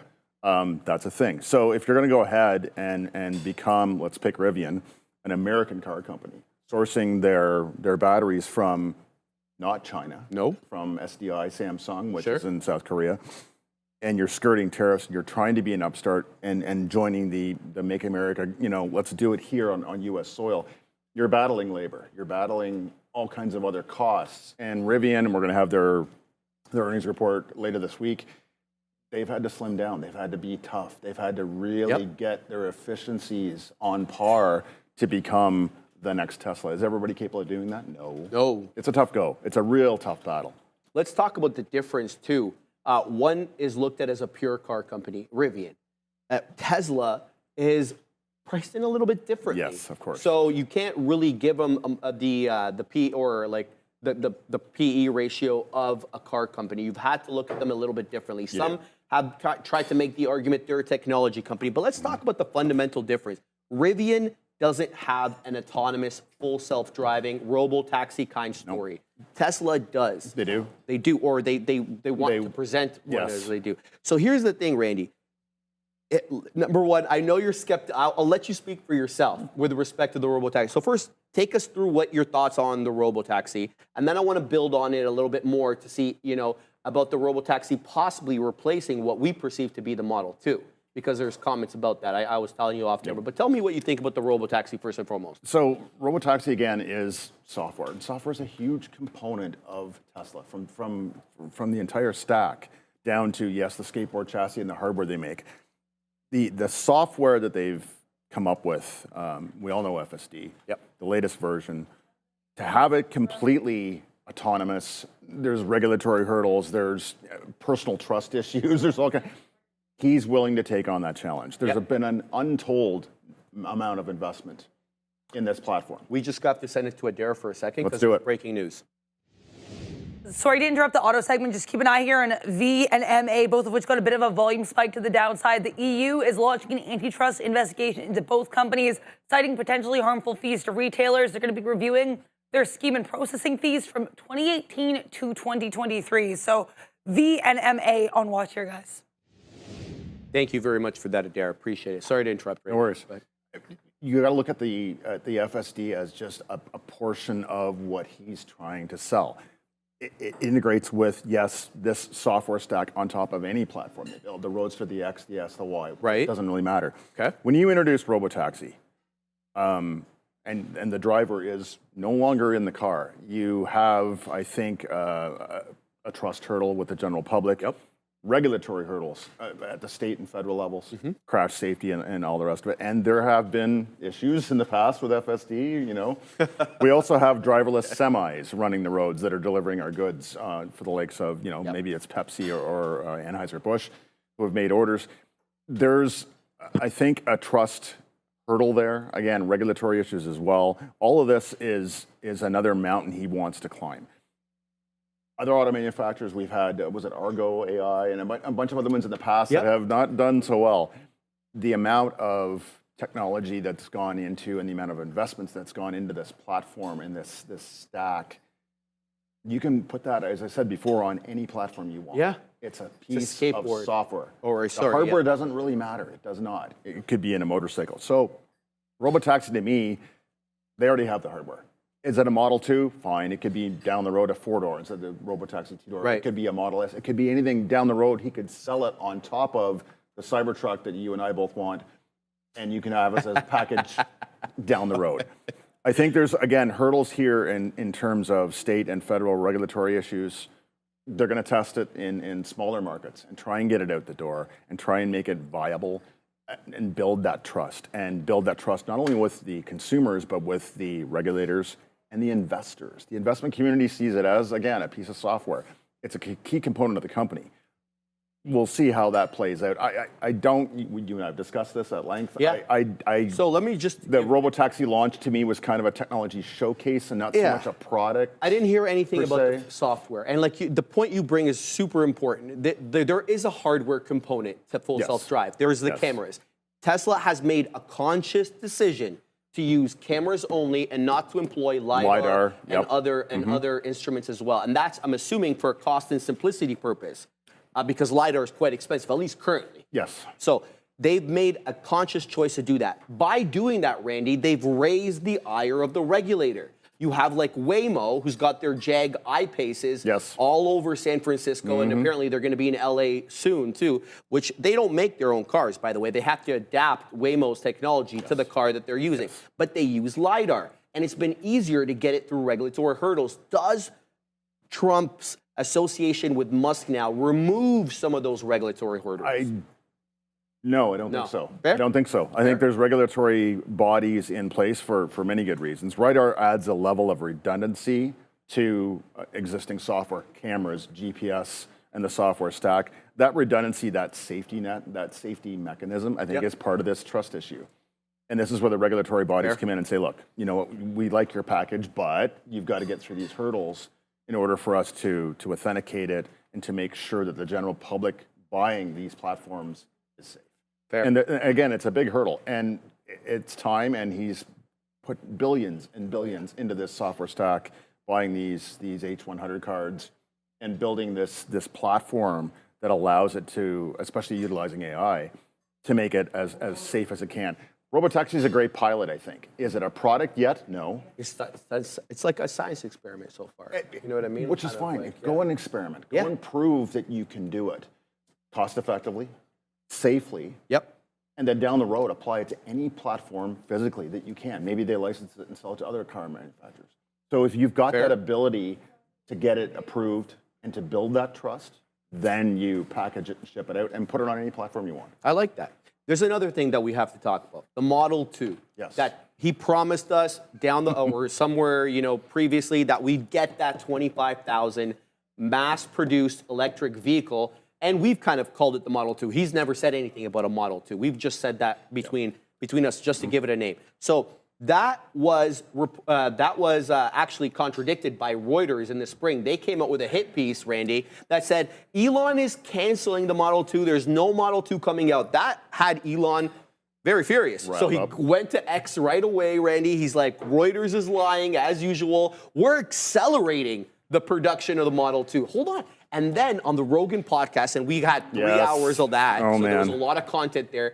He mentioned that there would be no point, Randy, of making the Model 2 because he's focusing on the Robotaxi. That made Reuters made them feel vindicated. And they're like, see, we told you there was no Model 2. So now, should we be looking for a Robotaxi Model 2? Or are we going to get that cheaper, like human-driven EV? I think when we watched the showcase, just was it a month ago or whatever? Yeah. The two-door car, and again, it's two-door because market research says most of the people hiring a cab or hiring an Uber or a taxi are by themselves. Great point. So if 80% of your trips are a singular person, you're at the airport, you're at a hotel, you're going downtown, you don't need a four-door car. So 80% of that, so it's more efficient, it's using less battery, it's cheaper to manufacture. Now, again, skateboard chassis. Yep. If it's got 2 doors, 4 doors, is it a hatchback? Does it have a trunk? It doesn't matter. Yeah. They could build a 4-door version of the model we saw during that product showcase. The skateboard. Add two doors and a bit of sheet metal, Sure. and you've got your 4-door. As far as cost goes, Okay. if you take the FSD full robotaxi software charge away from the actual physical platform, Okay. how much cheaper is it going to be? Oh, I don't think it's even that. Well, the R&D in FSD probably costs a R&D pretty penny. is right? one. Number Yeah. 2, are they planning on building it in Mexico? We've heard about this Mexico plant. We've not seen any further That's details. trouble. That's trouble. I've dug up some information to show that the U.S. The Mexican state has given approval, and they're still working through allotments for the factory and the plant to get up and running. But they need the labor costs. They need to get to Mexico to keep the labor costs down to make this $25,000 cost feasible. Is it going to be hugely profitable? Possibly not. Yeah. It's not a Cybertruck. We're not No, talking $130,000, of course. It's a different price point. $140,000. Yeah, different price point. But Completely. if you're doing volume, sure. and you have the ability to build both the 2 and the 4-door model, and add, if you're a taxi company, add that full FSD to get the robotaxi.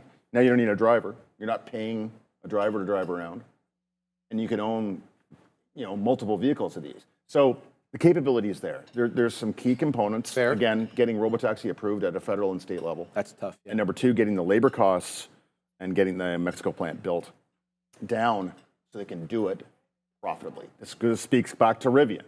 Rivian's losing money on every car they sell. RJ's been going nuts trying to get his costs down, retooling their plant for the R2 and the R3 coming. But costs, be it supply chain, the cost of batteries, the cost of labor, and tariffs are, I'll say it again, company killers. Yeah, they are. Guys, before you go on, because this is fantastic and we want to get input from the viewers. Guys, if you have questions for I or Randy, mostly Randy, obviously, you can tag Satya in the chat because Satya's got her chat open up on Randy's computer. You can tag me as well. We'd love to take your questions. I know that there's questions out there because I see you guys already chiming in the chat. Direct them to Randy or I, and we'll absolutely answer them for you. I got another thing to ask you. So we've talked about the kind of the negative stuff right now, the fact that it's a science experiment, Monterey being still under construction, and the possible tariffs. We've talked about the incompleteness of the whole thing. How about, Randy, the fact that right now he's selling FSD at, in Canada, it's an $11,000 option. He dropped it from 18, but hey, what a bargain. Nice guy. But is there an opportunity that FSD is no longer a purchasable option at point of sale, but becomes a SaaS?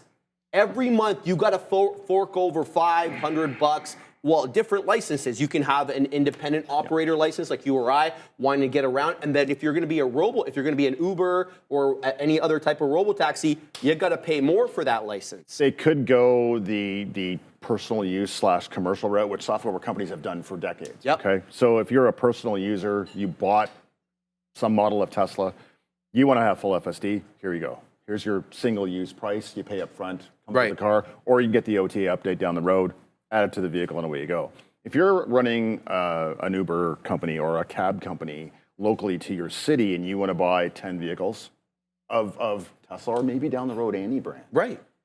I see the service as the SAS model as potentially profitable. Again, you're getting frequently over-the-air updates. Yes. Once it gets approved in all U.S. states, then you've got a license to do business anywhere. That's the thing. In the continental U.S. So it becomes a revenue stream. Do they do it consistently? Do they approach that model? I think it's a little early to say. Again, great revenue stream on the back end for them because software sells. Okay. You're constantly updating it, especially if there's faults or there's updates to the software or regulatory changes that they must apply as new models come out, software updates again. So the service covers the costs, the ongoing costs of those software updates. It's a revenue stream. So I like your point. It's a good model. Let's bring in one final question here, and then we got to wrap up a little bit.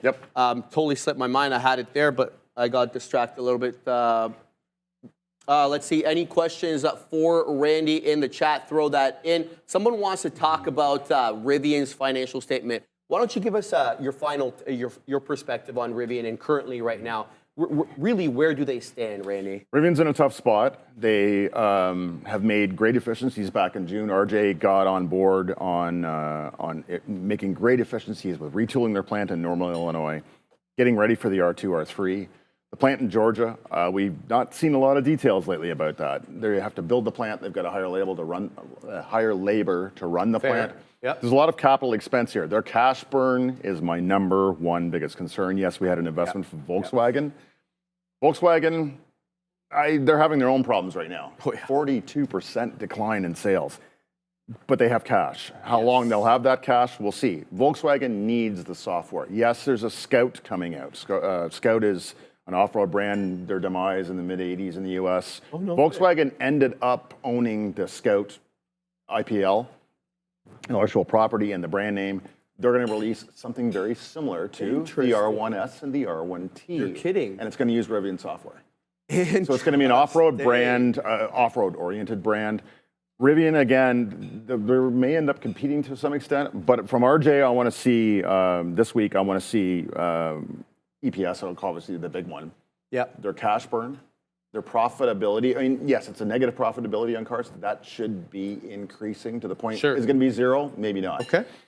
I want to hear news about Georgia, and I want some sort of loose deadline on when we're going to be able to see the R2. Yes, the R3 is down the road behind the R2. Yes, yes. I thought that was really interesting how they even mentioned the R3 before they even got the R2 into production. But yeah, that's because they're built on a similar platform. I see. You can build, again, anything you want. So I'm looking for positives on this report this week. Am I still expecting some cash burn? Yes. Yeah. They've got a lot of capital expenses right now to get this new plant off the ground. Fair. They've got supply chain issues in Normal, building the R1T and the R1S, which is not good news. So their sales are in a bit of decline right now. That's not good news at all. Hopefully, they're getting more vans out the door. Again, they've opened up the vans to the general public, not just Amazon. So I'm expecting some positives. That should be enough to raise the stock. I have to put you to the gun here. Tesla trading 287.25 right now. By December 31st, Tesla above 287 or below 287? Below. Below. You heard it here first. Below. Randy calling it below, baby. It's all hype. There you go. All right, guys. Thank you for that, Randy. Appreciate it. That was the best sesh of Randy's rants, as you saw there. Randy, auto aficionado. I'll be back, buddy. I love it. I'll be back. Dude. Thank you so much for that, Randy. All right, let's have a look at what Nvidia has been doing here, guys, because while Randy was dropping hot lines, Nvidia made an all-time high. $145 exactly on the dot there, Ram, with Nvidia, and I took it out, like I had a little piece over here. Where did we take it out? We took it out in the 80s, so that's almost a dollar winner there on NVDA, but really, that's not why I'm showing you this. I'm showing you this because it's an all-time high. And by the way, while Randy was dropping said hot lines, I kept my eye on the book, and there was over 20,000 lots sitting at that $145 level, even more. And I'm assuming, like the quick view that I got, because you know how the tape moves super rapidly, I saw two gateways posting 8,000 plus with multiple other gateways with 4-digit lottage there. So, and that's not even in addition to the iceberg orders, the hidden orders that are likely sitting at that 145 level. So all-time highs on the monster Nvidia. It's up 3.45% today. Put some dang respect on this one's name. And we're going to shout out Jensen just because I felt like it. But yeah, we're going to keep an eye out on this one. And I'm absolutely interested in trading this if it is to break and take that 145 level. Not far away from it right now, guys, as we are at that $0.75. What a day it has been for Nvidia today. And, it's interesting because, well, we've heard a lot about tariffs. And all Nvidia's chips, most of Nvidia's chips, I stand corrected, are made in Taiwan. By who? Who makes stuff in Taiwan? Taiwan semi-dang conductor. So could it be that these, well, clearly the market not pricing in any tariffs here for Nvidia because this thing is up well above yesterday's close. But I'm just saying, Satea, could there be a play here where Nvidia brings in some chips that get tariffed? Possibly. Right? Possibly. I wouldn't. Market doesn't feel that surprised. way right now, right? Oh, for Pumping. sure. So that's the look there. So Nvidia 145 all-time highs, guys, live on the show, $145 to the dang T. Once it gets back there, I promise I'll yell to Ram to show my screen so that I'm able to show you the size. We're still at 84s. We haven't been able to ascend into 85s, or sorry, 145 quite yet into that whole dollar, but I believe we will soon. We're not even below the 10 exponential. In fact, we haven't even touched the 10 exponential on the last 3 candle retracements on the 5-minute chart. So very strong name. NVDA, great look today. It's number 2, obviously, to Tesla, up 14% plus. Nvidia 3.5, but Google not far behind. Good day for Google as well, 3.25, eh? Oh, I haven't looked at that, but that's very interesting. Gonna pull that up here. Google is very interesting as well. Like the fact that it's holding above that VWAP, looking really nice here. Yeah, that looks great. I can't complain there. I was looking at Meta though. Okay. This one is breaking below VWAP, which I really like. Typically, I think I'm going to wait for this break here around 560. I think that, if we can get below there, then I'm looking for a short here. Like the fact that it's below VWAP, I want it to continue to trail the 9 EMA, but I really want to see it break this level. So I think I'm gonna put an alert there because that looks very interesting here. So gonna put it crossing, put the value price. The value, and then I'll put it here around 560 here.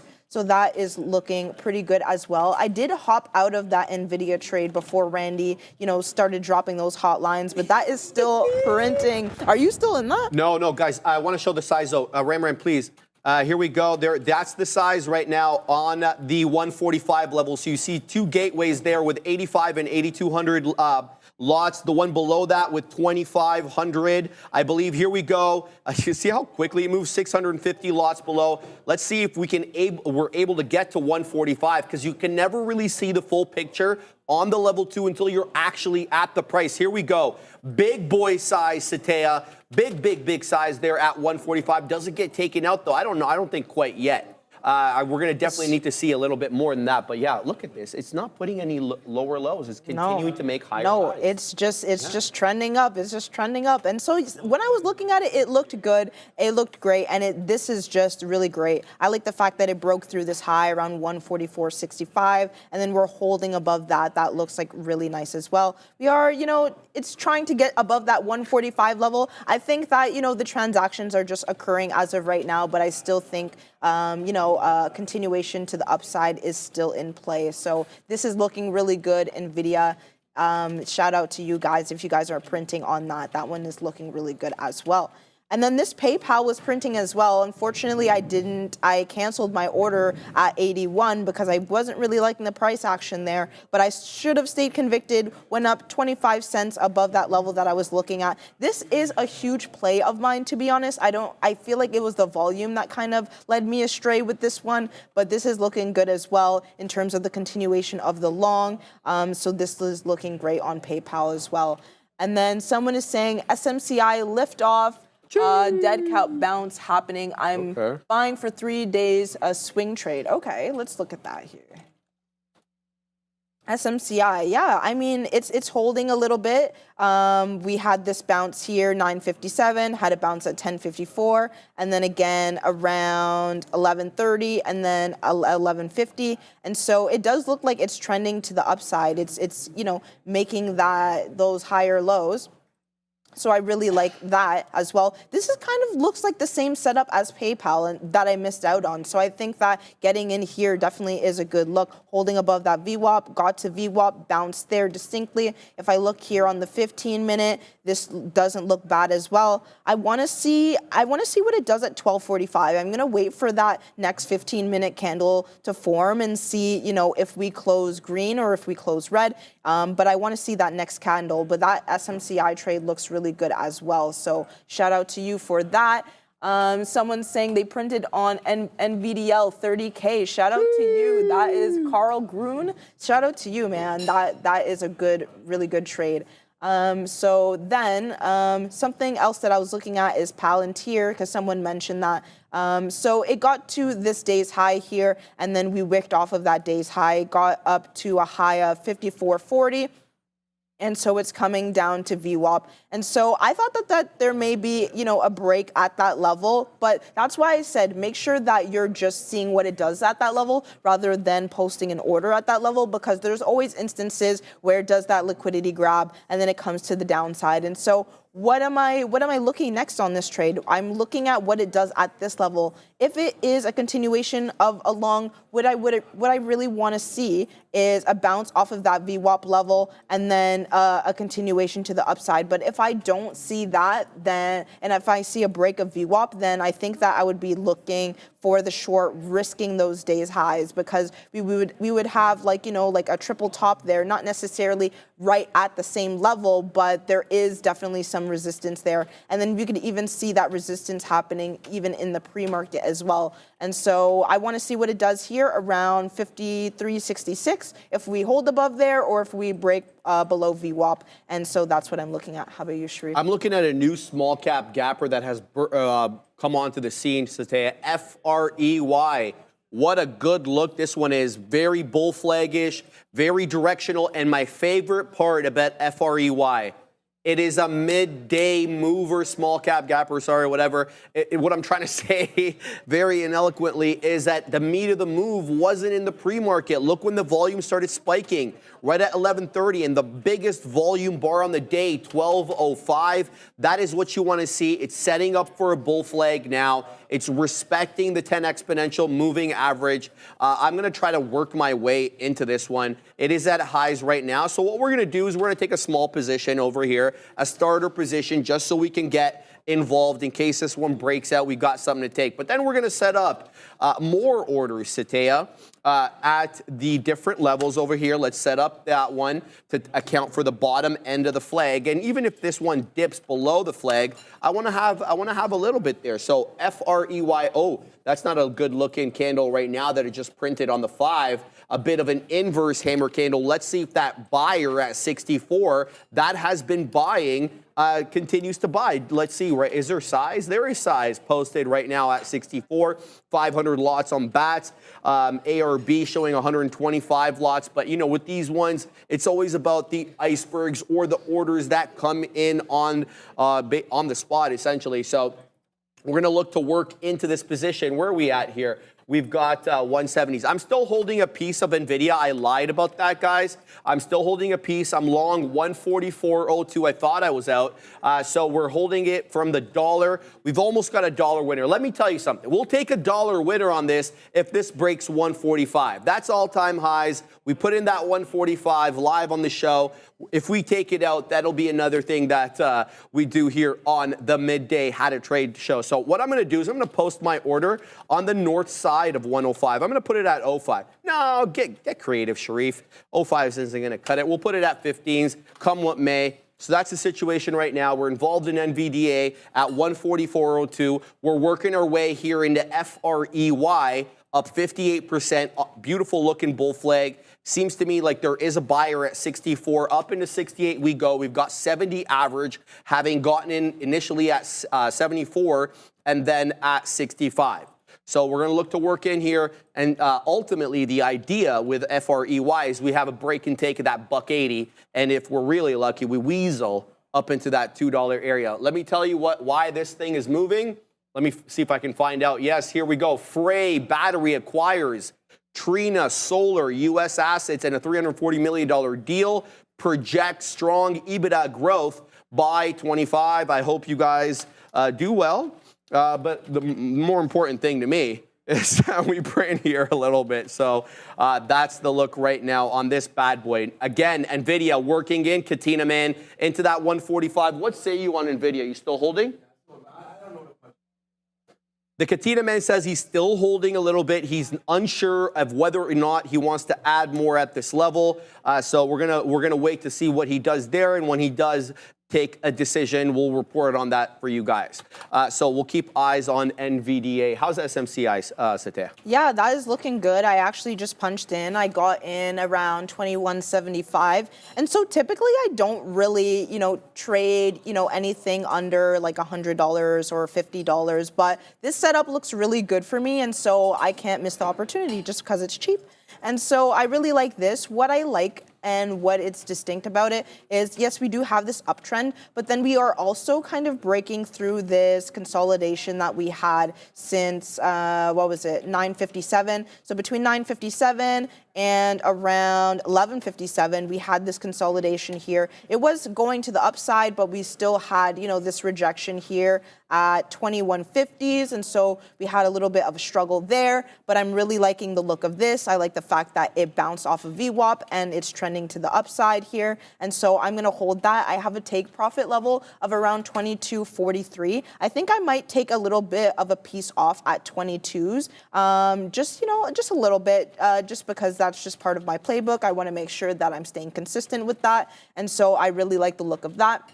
And then Oliver is saying, can you look at Caterpillar? Yeah, of course. I can definitely look at Caterpillar moved in the aftermarket like $50. Really? It was insane. It broke 400, like 400 didn't even matter. That's crazy. Of course I'm in it, Ramran. That's insane. Usually, all-time highs on Nvidia. Sorry, Let's Satya. go. Yeah, all-time highs. There it is, guys. We took 145 out. I'm waiting at 15s. There's a seller at 10. A lot of tape action right now. Sorry to interrupt you, Satya, but that 145 is important. That's we're wild. zigging and zagging right now. There's a lot of yelling in the back. Get it, Wainers.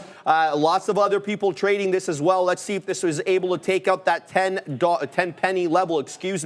There was size there, and you can see the tape right now. So the volume on Nvidia, a decent 131 million, and bang, we'll take the dollar club there on NVDA. So we took $1 on Amazon and $1 on Nvidia, and I'm negative on the day. It's fantastic. Damn. It's well, fantastic. hey, you're getting more consistent though, those trades. At least, even though you're down on the day, at least, you're putting in some greens. So that's all that matters, right? Yeah. But yeah, shout out to that. 145 looking great. It's blasting through. We're at 145.12s right now. Still looking really good as well. I mean, even if you're a little bit late to the party, I still feel like this rocket ship is still in play. And if you're a swing trader, you could still weasel your way in on there. Looking at the next level around 150s. So that is still something that we're looking at here.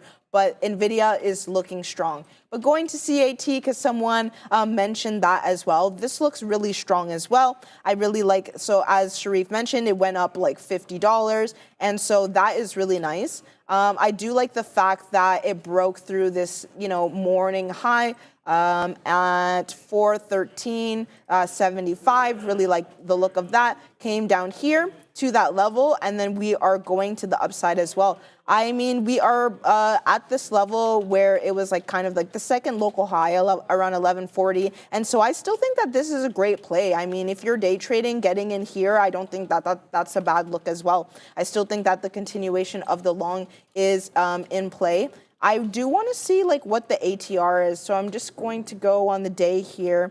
So CAT on average moves around $7 to around $9.85, call it $10. So if we look here, so from the morning, 404, okay, so we kind of made that, $10 move already. But I still think that it's strong. And so I don't think that the ATR is really going to stop us right now, but I would be a little bit wary because we did do that ATR already. And so I would wait for a little bit of a pullback, maybe around this low here. So notice how that we had a little bit of a consolidation here. So maybe a little bit of a dip high here around 415.67, 415, 50s or 60s. But I still think that you can get in here. I don't think that that's a bad look at all. So you could be patient or you can punch in here. I don't think that's terrible, but that is looking really good for the long there. And then someone is saying Mara $19. Let's look at Mara. No way. Ooh, yes. DPI when you need him. Right? Honestly, yeah, it's going to that $19 mark, so that looks really good as well. We want to really see that hold here. I like the fact that it had this a little bit of a consolidation here at this level. And so that is a really good look as well. I feel like punching in here isn't terrible as well. That looks really good. My next bus stop level would be around 1950, call it 1945. If we want to make sure that, you're getting that fill, if you're looking for around a 50-cent push, that looks really good. If I look on a higher time frame, what I'm really looking at though is around 1995, call it $20, that's psychological 20. And so that looks really good as well. We do have the confluence of Trump, he's been endorsing crypto a lot. And so I think that that is going to add a lot of steam in the crypto market, in crypto related stocks and things like that. And so I definitely think that if you're trying to get into crypto related stocks, this is a good time to, because, the wait is over in terms of the election, who's going to win. And so, we do have the president. He's endorsing crypto. He likes crypto. He said that there's going to be some tax cuts with regards to crypto. So I think that that's definitely a great look there. So Mara looking strong, looking great. And then someone saying, You just got to pay a bill. Super yeah, quick. do your thing. All right, Ram, we ready? No? Okay. Trade the Pool allows traders just like you to get evaluated and trade real shares using the company's capital with no PDT rule holding you back. That's a real edge in trading. And here's the exciting part. Trade the Pool has just launched a limited edition program for stock traders. For a one-time fee of just $97, you'll receive $20,000 in buying power.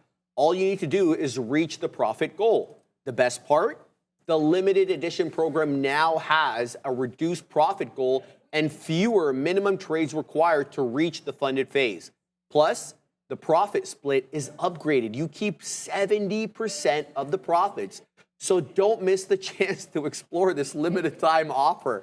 Join now for free. The link is in the description or on the bottom right corner of your screen if you want to scan that QR code. Yes, if you're so inclined. Yes, you can get into that. I didn't mean to interrupt you. Yeah, no problem. Yeah, we had to pay some bills, so we gotta keep this page running, and so we gotta make some money. But going back to that Mara, I was just saying that this is looking good as well. I mean, if you want to be a little bit patient here, I would say a dip by 1870 is a good look, but I still think that the continuation of the long is still looking strong. So if you even got here at 19, I don't think that is a bad look either. Maybe post at 1901s, 1902s, making sure that we do break above that, because we still are kind of stalling a little bit at this $19 level. But I think that if we can break through that, that is still looking strong here. And so that is looking great in terms of that. And then Amazon, I was looking at this as well. It broke this trend line a little bit, but it's still looking like it's on its way up. So I like the look of that. I like the fact that it kind of had these three candles that kind of stalled out at 205, 07s. And so we look like we're going back to the upside as well for Amazon. So that looks really good. And then someone's saying DJT is running. So let's take a look at that. All running but DJT. Okay, yeah, that makes sense. Yeah, so I mean, with this, I feel like, I don't know, I'm looking for the break of this low, to be honest. I feel like, the steam is kind of dying out as of right now, and so yeah, not looking too great on DJT, to be honest. I feel like that with this type of play, I didn't necessarily think that it would be a long, but I thought that there would be, some increased volatility. And so I do want to see the break of this 34.52 for the continuation of the short, but I wouldn't even be surprised if we did bounce at that level. How about you, Sri? Sorry, Sean's making me laugh. I just took some out there on Frey, guys. Happy with this trade so far, but it hasn't manifested in the way that you would expect a bull flag to manifest. We're not looking to play the range of the flag here. I'm looking for the breakout trade. I was just scalping a little bit here, wetting the beak at the top end of the range, that 178, 179 area. I've got the next beak wetter at 82s. That requires a new high a day, because the current high a day, $1.80 on FREY. And it just occurred to me, I didn't give you the deets on this. So $245 million market cap. It's done a healthy amount of shares so far, 30 1/3 million shares traded. It's got a larger float, though, for a small cap gapper. My program says 117,000 shares. We're going to weasel down to trade ideas over here and find out what the short float is on Refrain. It's about 8.62%, Katina, man. This guy's killing me today. 8.62%. I'm seeing the same float over here on my program as Trade Ideas. So it looks like we've got accurate information, but we've got even more information for you at the big desk with Adair. Keep an eye on some of these chip and AI-related plays, including NVDA, which is still near all-time highs, up almost 4%. I'm seeing this headline circulate on social media that I'm not seeing it attributed to any particular source, but this headline circulating on social media, quote, Saudis plan $100 billion AI powerhouse to rival UAE's tech hub. So apparently $100 billion AI powerhouse investment planned here from Saudi Arabia. Keep an eye on some of these AI-related plays with that in mind, guys.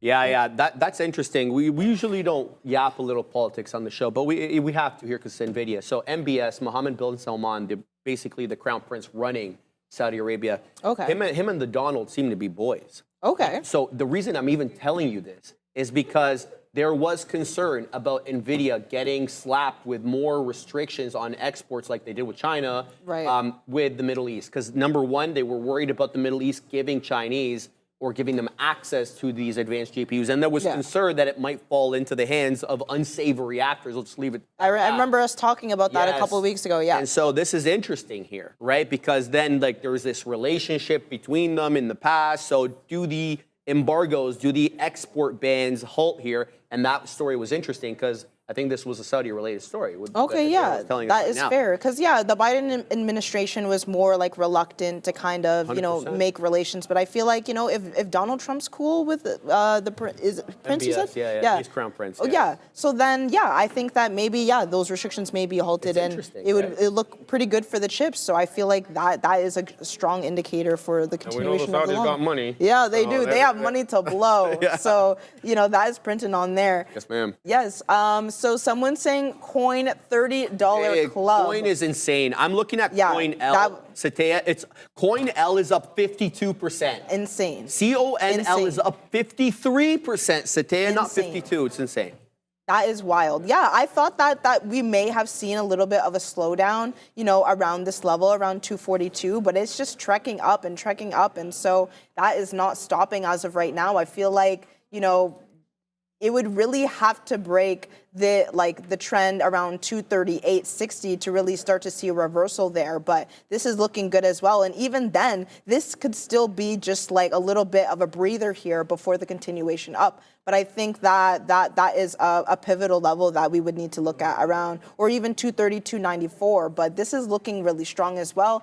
I mean, is it in my playbook to get in here? Not necessarily. If you're swing trading, I mean, maybe. But this looks really good as well. I feel like you would have had to get in a little bit earlier, just for me personally. But this is looking hella strong. So that is really looking good as well. If you do want to weasel your way in, maybe you could look at, a stop loss of around 238.50. This was kind of a pivotal level that a little bit of a retracement before it continued up. And so I'm thinking that is looking really good as well on coin. So shout out to that.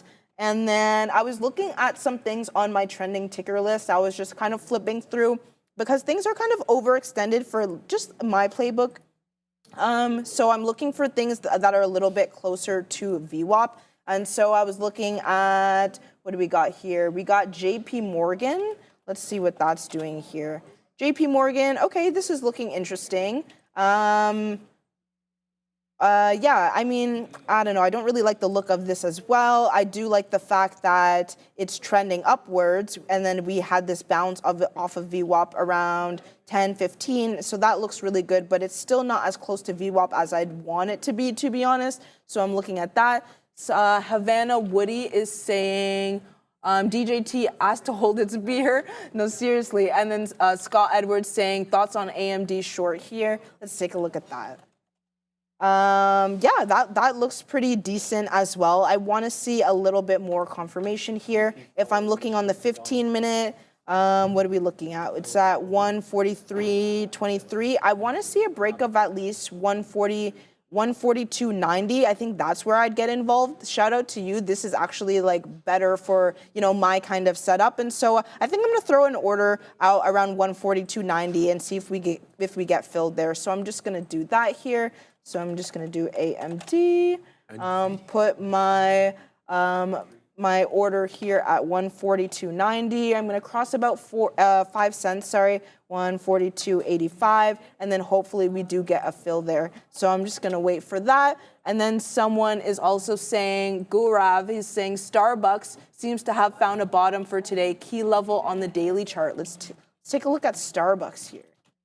Because I was looking at that. I didn't necessarily trade it here. Yeah, that does look like the bottom is in play there. 94.80 bounced off of that. We're breaking through the 9 EMA. Really like that. I do. If you guys tuned into my lesson a couple of weeks ago, I talked about the change in trend structures. And I talk about how I want to see a close of 2 candlesticks. So if I look here on, let's see, if we go on the 15-minute. Okay, on the 15-minute, it didn't necessarily close above that 9 EMA yet, but if I'm looking on the 3-minute, I do see 1, 2, 3, 4, and then going to 5, but we are going to Adara, and I'll be back with that. We talked a lot today about how crypto has been positively impacted there by Donald Trump's presidency here. We're going to talk a little bit, though, during our afternoon crypto segment on the general overall outlook here for crypto in that political space, because we had quite a few apparently pro-crypto candidates being elected, 240 plus to be exact here, within seats of the House of Representatives as of 8:30 a.m. London time. Also 15 pro-crypto candidates elected to the Senate. Among them here is Bernie Moreno. He now being elected here for the Senate in Ohio, which is especially notable because apparently he's a blockchain entrepreneur. So we actually have someone working in the blockchain space here. New Senate member here, and actually apparently unseating an anti-crypto candidate. So looks like a good win here for the crypto space. Apparently there are some political action committees specifically in the crypto space working hard here, including PAC Fair Shake, which apparently spent $40 million on Moreno's campaign. So really interesting look here with regards to how much the crypto space is influencing these elections. Now we have Ethereum here I wanted to look at. We talked a lot about Bitcoin, of course, with its new all-time highs. But Ethereum near days highs here with a nice volume spike to the upside. But when you pull back on Ethereum, unlike Bitcoin, which has really been forming that rounded bottom before breaking out those all-time highs, we do have Ethereum looking a bear flaggish here. We have this move to the downside pretty sharply starting in late July in earnest. Then we get that flush with Black Monday on August 5th. And since then, we've been in a bit of a range. Now, to be clear, we are taking out our most recent high here at this 26.55 level.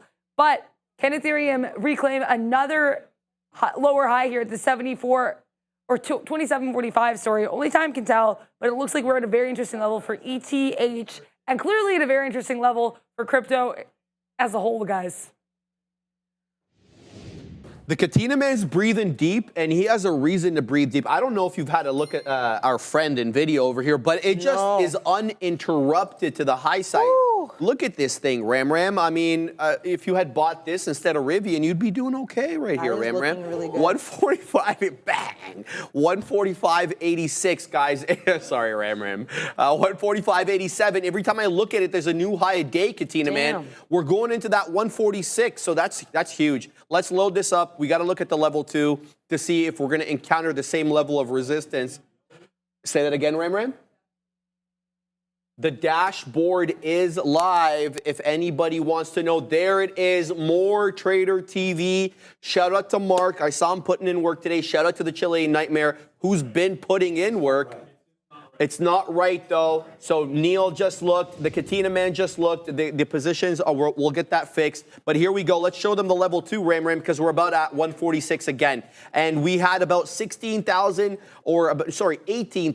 lots last time at 145 from what I could see. Now, I just saw about 10,000 lots. There were 2 gateways with 5,000 posted on them. As we ascend closer to that 146 price, we'll be able to get the full picture about how much size is waiting there as resistance. So, you know, it's zigging and zagging right now, so I can't get the proper look. But Nvidia is a dang monster on the day. Huge move, 4 1/3%.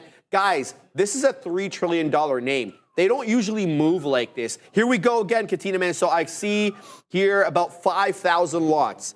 It's not nearly as much as what we saw at 145, about 5,000 posted right now at 146. Let's see if that number one is the size, or that the majority of the size hiding as an iceberg, a hidden order, or whether or not the buying here is just way too strong for anything that they're going to throw in front of it today. And there it goes, Katina, man. Wow, drop the cash there. NVDA above 146 and squeezing, baby. This thing is not looking back. The full $4, 1, 2, 3, 4, bang! Wow, this has been a hell of a day today on these markets. I hope everybody has been trading well. I hope you're very happy with your long-term accounts, but don't forget to wet your beak on some profits. I mean, I personally, I'm kind of a little hypocritical here because I haven't wet my beak at all on any of these profits, but hopefully we'll do something soon. I just, diamond hands. I got paper hands. Let's just be honest about that, okay? Fair. But what I was waiting for, my bias was, and this didn't actually manifest, was that we would whiffle and waffle. We wouldn't be putting on higher highs and higher lows going into the election. I thought we would be in this consolidated mode, and then the decisiveness of the election would give us direction. That didn't really happen, because we kept putting in those higher lows, but now we're really getting parabolic. Yes, we are. You are shooting to the upside. And the thing is, though, I feel like the volatility, I feel like that was known, though. I feel like it was like a lot of people, they were unsure, but now things are more decisive. Things are stabling out. And well said. I think that, things are, I feel like, up until, the rest of the week, I still think things are going to be very volatile. So this is a good time to day trade. If you're a swing trader, I think that you could definitely have lots of opportunities there. And so it's going to be a wild ride, guys. I mean, get your risk parameters in order. But I feel like if you are a day trader, this is a really, really strong week to be getting in the market. And so my Starbucks is printing. So I forgot who it was. At me in the chat if it was you, but shout out to that. He did call out this bottom that from around 1240 here, around 94.80. Let's call it 94.80s. And then what I really liked, I like that distinct wick that we had here, and then we're going to the upside. So you guys know me, I typically don't like to, long below VWAP, but this distinct candle here is what really gave me conviction in this trade. It seems like they're really trying to squeeze out all of those shorts that have been shorting from the morning. And so that is definitely a good look. I'm going to take a piece off of here because, it's at my break even. I'm going to take a little bit of a piece off here because I still think that, it could go to VWAP and then still continue down. So I think that I'm going to kind of punch out of that there. And so, so that is my look on a Starbucks. So I'm just going to do that really quickly because I didn't like the look of that. So I'm just going to punch out there. And then what else do you guys have in the chat? Someone's saying I'm wild. Oh, it was me, Gaurav. Yes, that was you. So shout out to you, Gaurav. That was looking good as well. At first, I was going to take profits, but then I guess I was chatting a little bit too much, and then I didn't get my out for that scalp. But I don't really like it as of right now, so we're going to move on to something else. So then what else do we have? What do we got? FOXO going again, guys. Let's see, FOXO here, 47 cents. So this is more of like a Sharif kind of play.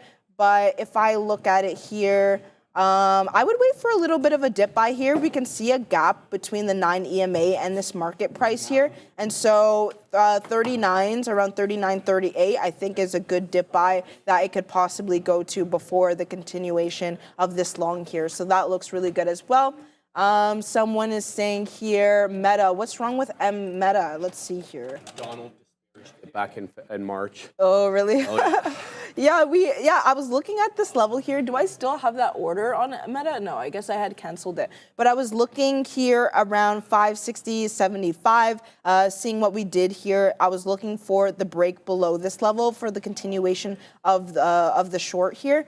And so I still want to see what it does at this level because it bounced. It's just one candle in the 5 minute, but I do want to see it retrace up to VWAP at least and then touch this level again. And then that would give me a little bit more conviction in this short, but it's bouncing a little bit from this level. So I'd just be a little bit wary of that. And then someone is saying, Mashworth, can you look at cost? Yes, I could look at cost. Let's see what we're doing here. Costco. Let's see here, Costco. I mean, Costco, you're looking pretty bad today, at least. This is looking not too great. It's just been, you know, slamming down since the morning. We did try to get up here, break above VWAP, then it just came down here. We are starting to, you know, curl up a little bit to the upside, but what I can see is it probably just gets to the top of VWAP and then continues its trend to the downside. So I wouldn't necessarily get in this middle. I would say wait for the retracement up to VWAP and then see what it does from here. If we see a strong wick here, then I think that the continuation of the short is still in play. If we look on the higher time frame here, let's see here. I mean, from November 1st, we did have this, you know, this move up here, but it looks like we're starting to break the trend a little bit here, and so we had this candle close. If we look on, let's see here, on the day, I mean, it still is like on this uptrend. If I see a close of a candle below A86, then I would be a little bit worried, to be honest, for the trek up. But I would like to see what it does at this level. If we can hold above A8753, then possibly we could see, you know, the continuation of those higher lows just trending upwards. But I would be a little bit worried if it breaks below this A8667 kind of mark. So that's what I'm looking at here. Someone is saying Apple here. Let's see what Apple is doing. It's always dead, but you know, oh my gosh, that is. What is that? Yeah, that's a no for today, to be honest. Man. I mean, yeah, if you're not in this, I would say just stay away from this, to be honest. You don't want to be waiting all day. Your money can be spent, you know, in other things, and so yeah, just leave that for today. She's not looking good today, as always. But you know, it is what it is. And then we also have Tesla here. Someone mentioned Tesla. And so this is interesting as well. So it's still holding this trend to the upside as well. Really like that we had this base around 286.47. We are blasting to the upside as well. And so that looks really good for the long. I wouldn't be mad at you guys getting mad at here, but me personally, I'm waiting for this kind of high break around 289.70. So that's what I'm looking at. How about you, Sharif? I'm weaseling into COIL over here. It's a little extended. So I'm getting in little bits and pieces at a time. So we're not getting in big positions here. We're going to add, because it's getting really far away from the 10 exponential. The 10 exponential right now on my chart, on the 5-minute chart that is at 41.06, 41.10. So I was able to de-risk a little bit here, but we're going to continue to add into this position. Coin and crypto in general has been a dang rocket. So we're going to try to work our way, you know, wisely into here, as wise as I can, I guess. What's our position? 77s right now. It's showing 75s on the ask. Nothing to write about. I'm looking for a beak wetter in front of that whole dollar, but I will be layering more orders for CONL into that $0.25 area thereabouts. We'll see if this one wants to retrace. If it retraces, I'll set up the orders. Otherwise, we're going to continue to watch this. Now, FREY continuing to bull flag. It's not really breaking down below the level, but the volume is drying up, and I do not like that, okay? Because this one got its footing under it midday. Like the volume, the highest volume bars are around, what time? Like 12 o'clock. So the meat of the move for this one shouldn't be behind it quite yet. So the fact that the volume is dropping off is a little bit no good right now. So we'll continue to try to add at the bottom end of the ranges like I've been doing, 166, and then scalping out a little bit at the top end, but keeping the majority of the position for what I anticipate to be a breakout through the high of the day. The high of the day sitting at that $1.80. So we'll pack our patience there. Back to COIL, 77s. Here we go. This one looks like it's putting in a hammer candle right now on the 5. So where are we along? We'll look to scalp out a little bit more, possibly here at 88s to account for that little price move. But I'm still very interested in adding into the 10 exponential. You know, I had a bit of a bias that it was going to retrace into the 10 exponential. So far, did we get away from it? So I was like, hey, you know, this one is due for a bit of a pullback. Whether it does it or not, really not up to me. So we're going to keep an eye on CONL. It is zigging and zagging right now. Probably behooves me to throw out some of these orders at the levels that I like. So we're going to do just that. We're going to layer the orders. And now we have an inverse hammer candle. Forming on the one. Katina Minister. God, you're on it today. I love it. I love it. All right, so we're going to set up that. And then we're going to set up at 35s as well to account. So we've layered the orders, or have we? So we'll have to go down to 35 again. There we go. Now we've got it. Okay, good. Now what's FREY doing? Still ranging, nothing new there. Let me tell you about some other ones that are doing things. LUMN. This one showed up to my chart a little bit late on the day. Now, I mean, the volume was there initially, so that's kind of on me for not having eyes on this one. But Lumen is essentially at highs of the day. 899 HOD. It's printing 892 right now. Again, as you can tell, awfully respectful of the 10 exponential moving average on the 5, nary a breach, and when it did breach, it held above the 20. So the direction on this one, really good, but when you're looking at the volume, obviously declining volume, which makes sense, not unusual during, given the time of the day right now, but you want to see these outlying volume bars to account for the price spikes. You don't want to see them below gradually lower and lower and lower highs. So that's what I'm looking at right now. Looking at CONL, looking at FREY. Let's flip to some big cap cappers and see what's afoot. Well, Tesla and Nvidia, really, that's been the move. Amazon was wicked earlier today, but it's been doing bupkis for the better part now of an hour and 15 minutes with that 206 and a quarter top, ranging in between 205 and 206 and a quarter, at least it seems to me. Apple, Satya basically just explained that one very well, so I won't remind you guys, or I won't wax poetic about that anymore. But I do have to let you know that the afternoon segment requires viewer input. If you don't vote, you don't get your say every day. Neil and Sean, they look at the top tickers as decided by you guys between that 2 to 2:30 time slot. So if you want to see how many dollars the Katina man had on Nvidia today, throw it in the chat. I'm sure there's other names as well that you guys want to be looking at. Tesla's obviously up. There's a lot of small cap gappers.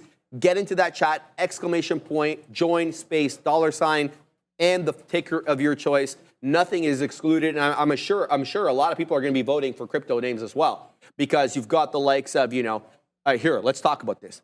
Let me show them the watch list there quickly, Ram. Here's my crypto watch list if I can. 7 3/4 for Bitcoin, 9 3/4 for Ethereum, MSTR 12 1/4, Coinbase, oh my God, 28%, Mara 18.5, Riot 19.5, CleanSpark right up there with them, 19 3/4, Hut up 11%, and then you have all these derivative products, BITO, ETH, GBTC, and the like, all high single-digit names. It's been a great day for anything related to crypto. Satya, what are you looking at? For sure. So someone in the chat was asking about Tesla and whether or not, they should get ready for the short. And so this is not weak yet. I feel like you trying to short this name as of right now is a bad look. I mean, this is not to say that a short cannot, you can't play a short play as of soon, but it's just not, as of right now, it's not showing you what you need to see for the short, to be honest. You really want to see what it does near these days high. And if we see a wick from there, then possibly, maybe if we see a strong wick, then maybe that would give us more confirmation for the short. But look at all these candles. It's just green, green, green, green, green, green. Like, look at that. And so, if we look on the 2 hour, look at that green, look at that green. Look on the hour chart. 1, 2, 3, 4, all closing green. We do not see any red candles yet. And so you just trying to take a shot at the short as of right now, you're just going to be wasting a lot of money. Wait for more confirmation. Wait for at least a couple of red candles in order for you to, see some weakness. But this is really, really strong as of right now. And so there could be a possible breakout. That's what I'm looking for personally. The break of this day's high here and also the pre-market high, which is very significant. We have these two levels where it did reject off of. And so, I mean, I can see why you would think that, you know, it is possible that it can reject off of that level because it rejected off of that level twice today. But I think that the fact that it got to that level, we did have this base here, and then we're trending to the upside, it's just not a good look on the short. It's not looking good at all. And then we also do have the R vol as well. It's at 3.18, and so that is looking good as well. And the fact that it's trailing that 9 EMA, not closing below that 9 EMA is also something that I look at as well. In terms to see like when it's overextended, like where there could be a possible kind of reversal, and so that looks strong. Look at the fact that it bounced. It bounces off of that 9 EMA, and then it just moves further and further from 9 EMA, and then you can see a little bit of a gap here, and so that's what I'm looking at on Tesla, looking really, really strong there. But I do want to see what it does around this level here, whether we get that fake out and then it just wicks from that level, or if we blast off from that level. And I want to see a little bit of a consolidation around 290, and so that looks really good as well.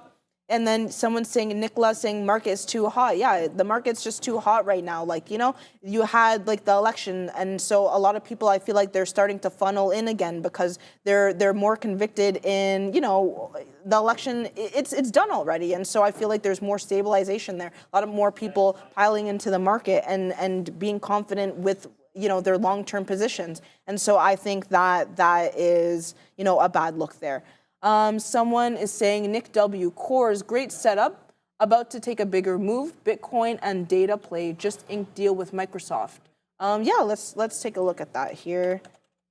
Cores.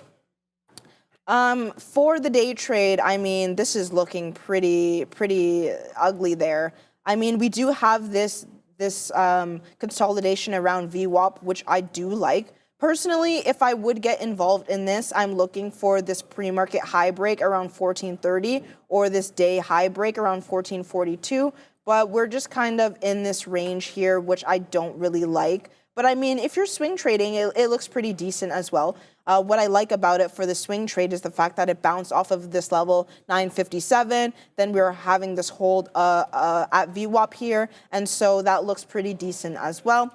Just not really in my playbook to really play into this. If I look on the 2-hour chart as well, we also see a gap of this 9 EMA level. So maybe if you're a little bit wary to get in there, maybe a little bit of a dip buy here around 1374 would get you a better price rather than just jumping in as of right now, because it doesn't even look good for the day trade anyways. So I think, you know, save yourself some money, wait for that dip buy to possibly come in. And I think that is a little bit of a better play there, because typically, if it's going to continue the trend, a lot of the time it would just go to that 9 EMA and then continue forward. But I don't think that is a bad look as well. Just not a day trade for me. Someone's saying, Casper, like Casper the Ghost, can you check AVAP for me? Not sure what you think about those moves. Yeah, let's take a look at that. AVAV. Oh no, AVAV. Okay, so it's on the NASDAQ. Let's see what we're doing here. Okay, that is, wow. That is very, very interesting to me. Adara looked. She couldn't find anything for that. I just wanted to let you know. know. In terms of like news? I think so. That's what Ram just told me in my ear. Oh, okay. Okay, we're sending it to Adara. I think she's got something. Okay. Keep an eye on SONN here. This is Sonnet Biotherapeutic Holdings. Remember this name from earlier today, making a push higher here with some patent-related news. Now doing what we sometimes see with these small caps. They have the run up earlier in the day. Then in the afternoon, they announce an offering. So Sonnet Biotherapeutics now halted right now here, pricing a $5 million public offering at the market, looking to sell 1.1 million shares and warrants for an additional 2.2 million shares at $4.50 per share. So SONN here with this $5 million public offering. For context here, we have a market cap of $12.86 million. And a float of 650,000 shares. So micro float here for SONN. I'm seeing a TAP, a theoretical auction price of $5.70, guys. Great look there, Adara. Thank you for that. That was, what was that ticker? AVAV. AVAV. I'll keep tabs on that one. All right, I just want to mention a couple of things. Satea over here, I've been fighting with Nvidia. I'm back long Nvidia. I've taken out the majority of the position through the break of the quarter or the whole dollar at 146. I wanted to add on this pullback. Now, I'm cognizant of the fact that the 10 exponential moving average, off which I base a lot of my trades, if you've been watching the show, is at 68. We haven't quite made it down there on the monster Nvidia, but we are doing a 3-candle pullback right now on the 5, each of which seems to have these bottoming tails, which shows me buyer exuberance. So even though the candle closed red, it's being bought up aggressively on the dips, especially when we get a little bit closer into that 10 exponential, because I don't think I'm the only one looking at it. So right back into 146 we go. I've got a couple of outs left on this one. I'd really like a break and take of 146 and to move into the high of the day at the third of a dollar. I think I'm going to hold off taking any more out until we decide whether or not that 146 level is going to hold as resistance or give way. And there it is again. We're zigging and zagging. I'm not taking anything out. I've got an order already preset at 15s. If that doesn't fill, then I get stopped out through the break of 80s. I placed my stop, just a little bit below this consolidation area. That may or may not end up being the right move. And let me tell you why. Because again, the 10 exponential moving average is a little bit lower than where my out is. My out is at mid 70s, and the 10 exponential currently on the 5 is at 69s or thereabouts. So we'll see if Nvidia is able to take 146 decisively. It's at it right now. 02s, 03s on the ask, but the zig and zag between buyers and sellers manifesting at this whole dollar level. So we'll have to pack our patience, see what's up with that one. That just dropped? No, that was a dark pool. FREY, we're in the higher end of the range, but this is not why I'm trading this. I'm looking for a breakout. Now, CONL, I'm doing well on this one, but there's an issue. There's someone selling up a storm in the high 70s to low 80s. And here we go. So there's once, twice, and OB thrice over here. Every time we keep ascending into the high 70s, low 80s, we're met with some selling. We are setting up kind of bull flaggish, but this thing is already a rocket on the day, man. I mean, it's up 56%. And here we go, high 70s again. And then the selling, comes in quite heavily. And here we go, 80s. Where am I waiting, Katina, man? I'm waiting at 88s. 84 showing up on the bid. 86s, come on, bro. Let's squeeze. No, we're not going to get the print, so we're going to have to pack our patience. Where are we long, by the way? We're long 69s. That wasn't by design, I promise. So we'll look to see if this one wants to continue to, do the dance, the resistance dance in the low 80s. It looks like it is again. So I'll pack my patience, and when we get the print, I'll report on it. But CONL, I mean, it's been quite directional on the day. Whether it stays directional, a different story. Let's see over here, 85s now on the bid. No, we're going to have to wait. So I'll leave that one to cook. FREY, rejecting 74s, back into 70s. This is annoying me. And then what do we got here with Nvidia? Okay. Now we're a little bit above 146. 10s, big, some wattage here at 10s. I want to say about 300 to 400 lots. They just got taken out, but looks like an iceberg came in because it prevented us from ascending. Where are we long? We're long 87s on Nvidia. So we're not bad right now, but I'm definitely looking at doing a little bit better. First out at 15, the second out, if it prints, then will be for the high of the day break and take. NVDA 4 1/3 right now. It's a dang monster. Second best performing Mag 7 on the day, obviously, after the Cybertruck up almost 15%. You don't say. 14.88 right now as I look to the side chart here on TSLA, but we're not involved in that one. We're involved in NVDA. And bang, we get the fill finally on coin. Now we're long 66s. Let's set up. Oh, we already have a couple of orders there. We don't need to get too creative with that. Okay. We already have the orders lined up. Sorry, they are yellow. That's why they're not showing up properly on the chart. I will fix that so that they're a little bit more visible. There we go. Up into the 92s we go here on coin, but some selling. So we didn't cross. I was actually waiting at 92s, so I didn't get the fill quite yet. 91s again. We're putting in higher lows, setting up like a bull flag, I said. At least what it seems to me right now on CONL, but we're going to have to pack our patience because we're not getting the fill there. What's your look? Awesome. So I'm looking at AMD as of right now. So initially, I was looking for the break of this level. I was trying to get involved around 142.90. I was looking at that, but then that didn't really come in because, I'm looking for the break of this level around there. But I wanted to get in a little bit early around 142.90. Didn't really get that there. And so we are pushing to the upside here. I like the fact that it came to VWAP. It had this base here around 143.17, and then we're going to the upside. I do have a take profit level around 144.90. So I think that is in play. That definitely looks good as well. I like the fact that it had this wick here, and then we have this hold, and then we're making those higher lows to the upside. So that looks really good as well. I don't like, the tape is kind of not showing me, too much green action there, seeing a lot of selling, but it's not necessarily pushing the stock down too heavily as of right now. I do want to make sure that I'm not holding this position too long, but I am convicted in this trade. Nice. I don't necessarily see the action yet, but I do like, the previous candles and how they kind of moved there. And so I don't necessarily think I'm wrong until around 143.15 to around 143.13. And so I'm very strong and confident about those type of trades where I want to get out when I know I'm wrong rather than just looking at the tape, because maybe the buyers didn't come in as of right now, but we're going to Adara. Bit of a pullback here for the US dollar since we last looked at it this morning. Right now, below that 105 area. Keep in mind, high of day here around that 105.50, but still, as of right now, above that previous resistance level, just around that 104.60s. Now, of course, the biggest catalyst here today for the market and for the US dollar was the election of Donald Trump. Looks like the US dollar responded positively to that, taking out a couple of days of weakness here and a lot of that latter half of October action.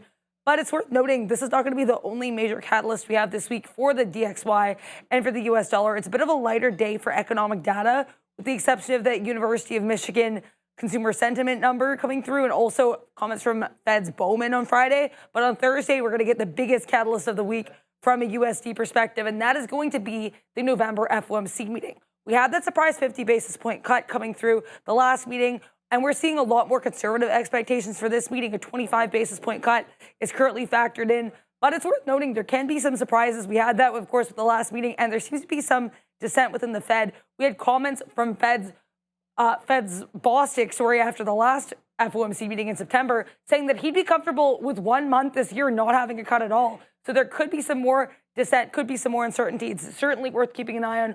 Also, keep an eye on the CAD to the USD here, because we had some comments coming in through from Senior Deputy Governor Carolyn Rogers of the Bank of Canada. Carolyn Rogers saying here that apparently she and the Bank of Canada remain optimistic as things move forward from this political decision with regards to the election, but also warning that there are some potential policy changes here implied by this election that could lead to higher rates and inflation in the U.S. CAD, though, massive bearish engulfing candle here against the USD. So move down here for the CAD, especially with that double top at 0.74. But keep an eye on the Canadian dollar and the US dollar here with regards to that US election news. Make sure you vote for whatever ticker you're looking at today. Exclamation point join, space, $sign in your ticker of choice. You have 18 minutes left to do so. Thank you very much for that, Adara. Appreciate that. Just want to mention, we got a couple of, or just one out left now on Nvidia RAM, as we took out that at 17s. Now, I said I'd put it above the high of the day. I lied. The high of the day is 34. I have it at 33. Sue me. So we're going to leave it there. NVDA 4.39. Where are we long? We're long 87s, looking for that either 30 break and take or nothing doing there. FREY, we're 5 pennies in the money, but this isn't the move. This one I'm very proud of, though. I took a larger position here in coin, and we dollar cost average into that 50 penny area where we kept holding. And so I've taken the majority out. 41.55s, I took them out in the high 90s there. That was the largest chunk. These were all a little bit smaller. So CONL right now, good look, but I'm looking for a 42 break and take, and I'm also keeping an eye on 70. So locally here, 41.70 was a bit of a resistance level on CONL. Why? Well, look at this. from this candle over here, 115, to the break and take at 124, we used it as resistance. And now look at this. At this candle at 128, we use it as support. This candle as well, 31, and then again, currently at 32. Well, no, we're 33 right now. This candle, 32, held up at 70. So we'll see which one gives way first. Is it going to be that $42 resistance level or that 41.70 support level? I won't be adding at 70s. I don't have that much conviction in the level as support, but I already have a larger position in this for me anyway, so we'll look for a 42 break and take here on CONL. In case you're wondering what CONL is, it's a long Coinbase. It's basically a fund that is 2 times the daily percentage change of the COIN, which is the actual equity itself. There we go. Now we're breaking 70s over here. Let's see if we're actually able to break and take 70s. Looks like they're buying it up at 70s right now. We'll see if this one wants to give way. My entry is 45. Anything below 50, I'm Gonzino, so we'll risk 5 pennies for the remaining amount. I will adjust my stop in a hot second. What's Nvidia doing? Back into 146. Anything below 77s on NVDA, and I'm Gonzino. We've taken out the majority of the position. We only have one more out left, and that's hanging out at 33s. Let's find out what happens. Satya, what are you doing over there? Awesome. So I am in this AMD trade, and so I am keeping my risk a little bit tight with this, to be honest. I do have my stop at 143.98, 143.97. I think that if it gets there, it may see a little bit of a flush. I am still convicted in this long here, but I just want to make sure that I don't catch a little bit of that downside. But, I mean, it's going to be closed in the money, so I don't think that is a bad look at all. I still have my take profit at around 143.90, and so I'm looking for that. I want to make sure that it's holding above that 144, which I do think that is possible. A lot of the time with my trades is when it starts to get in the money, I will put my stop loss like right below the even dollar level. So I got in at, 143.94.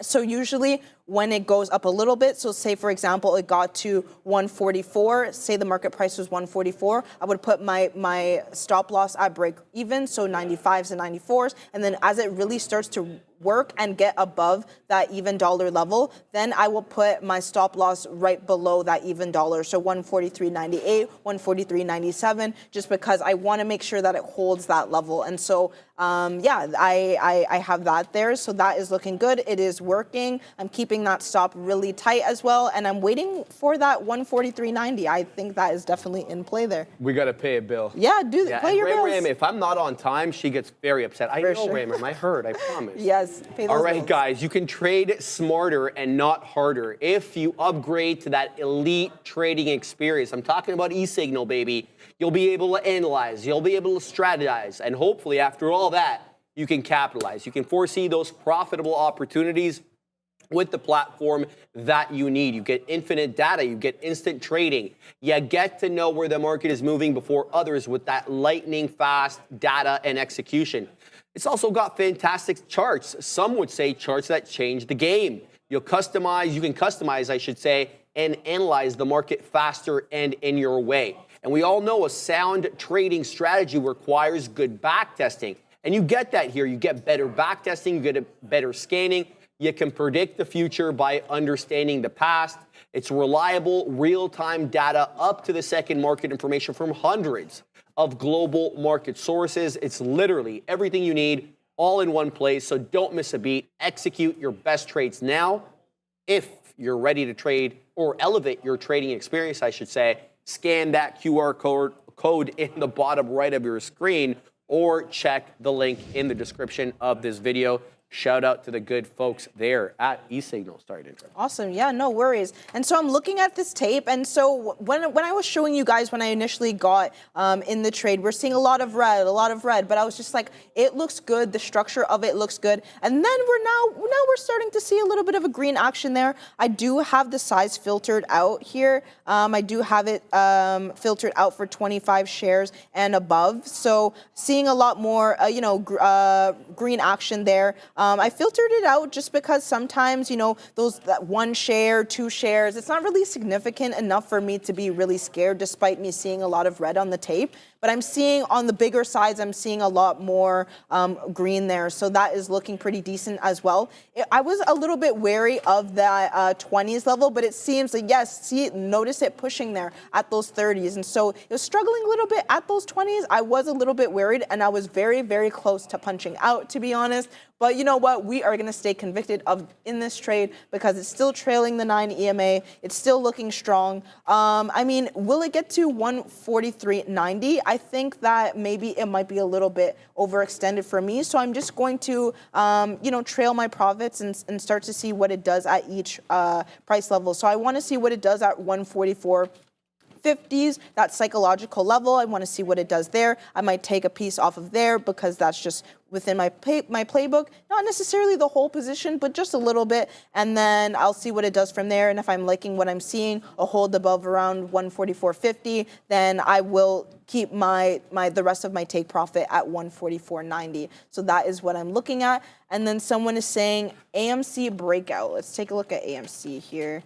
Oh, wow. That is very strong. Wow. Yeah, that is looking very interesting as well. I don't know if Adara has news on that or anything like that. AMC, yeah, look I'm at this cover green. It right now. They're trading higher ahead of earnings. Somebody, Kanye East, was asking. Okay, yeah. Here it is, guys. Benzinga.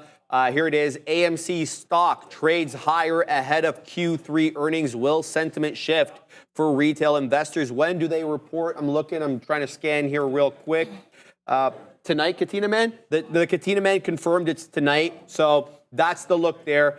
Look, they've been doing the dance with $5. Let's load up the chart over here for our friend Kanye East. It's a good look, Kanye Man. I mean, no disrespect to this one. The volume's just coming in now, Kanye. That's the thing. Look at that. That volume came in at 135. That's 5 minutes ago. No, 125. That's 15 minutes ago, excuse me. So the volume bar is looking like 750,000 shares per candle. This last one that we're currently on right now, the one that we just currently closed, over 1 million shares per candle there. But as I saw it, last time I looked at AMC, we definitely have trouble with $5. And we've had trouble with $5 essentially since May.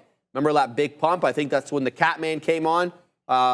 And pumped this one up. Well, he wasn't pumping this one up, obviously, but it was the GME and Chewy and all those other names, 13.25. And then since that time, we've really had trouble staying above 5. Hard to tell, brother. The technicals of this, you can kind of see it there. The fundamentals, I won't comment on because I'm not qualified, but yeah, that $5 level, we need to stay above it decisively. It's been a hard row for $5 here for AMC. So I hope that helps. We are reporting, though, tonight after the bell, set to report third quarter earnings Wednesday. Wall Street expects AMC to report a loss of 11 cents for the quarter and $1.33 billion in revenue when the company reports after the market. The stock's down 59.91% over the last year and 28.15% year to date. That's from January onwards. Currently trading at 439. You guys get it. And then there's some technical stuff there. If you want to take a screenshot, have a look at that. Not much for me to add, though, with respect to that. Now, let's have a look at NVDA, because we're getting some selling here, Katina Man, at 20s, or so it seems. 146.20 has been a bit of a local resistance level. But what I see is a symphony of higher lows, despite the fact that we're getting that 20-penny selling.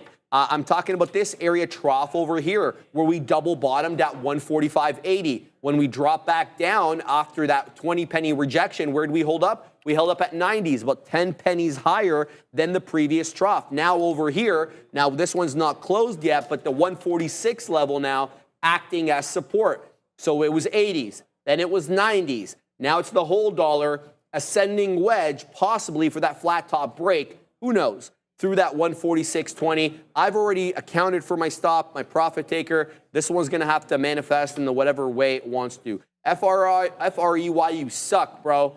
You were supposed to break out. You didn't break out. Broke my heart. This one doing real well. Bang on coin. Satea, 50 pennies in the money there as we take another fill at 142s. But what I'm ultimately waiting for on CONL is that break and take a 42. And here we go. We're at 41.99s now. Can we break and take that? I've been waiting for a hot minute on the north side.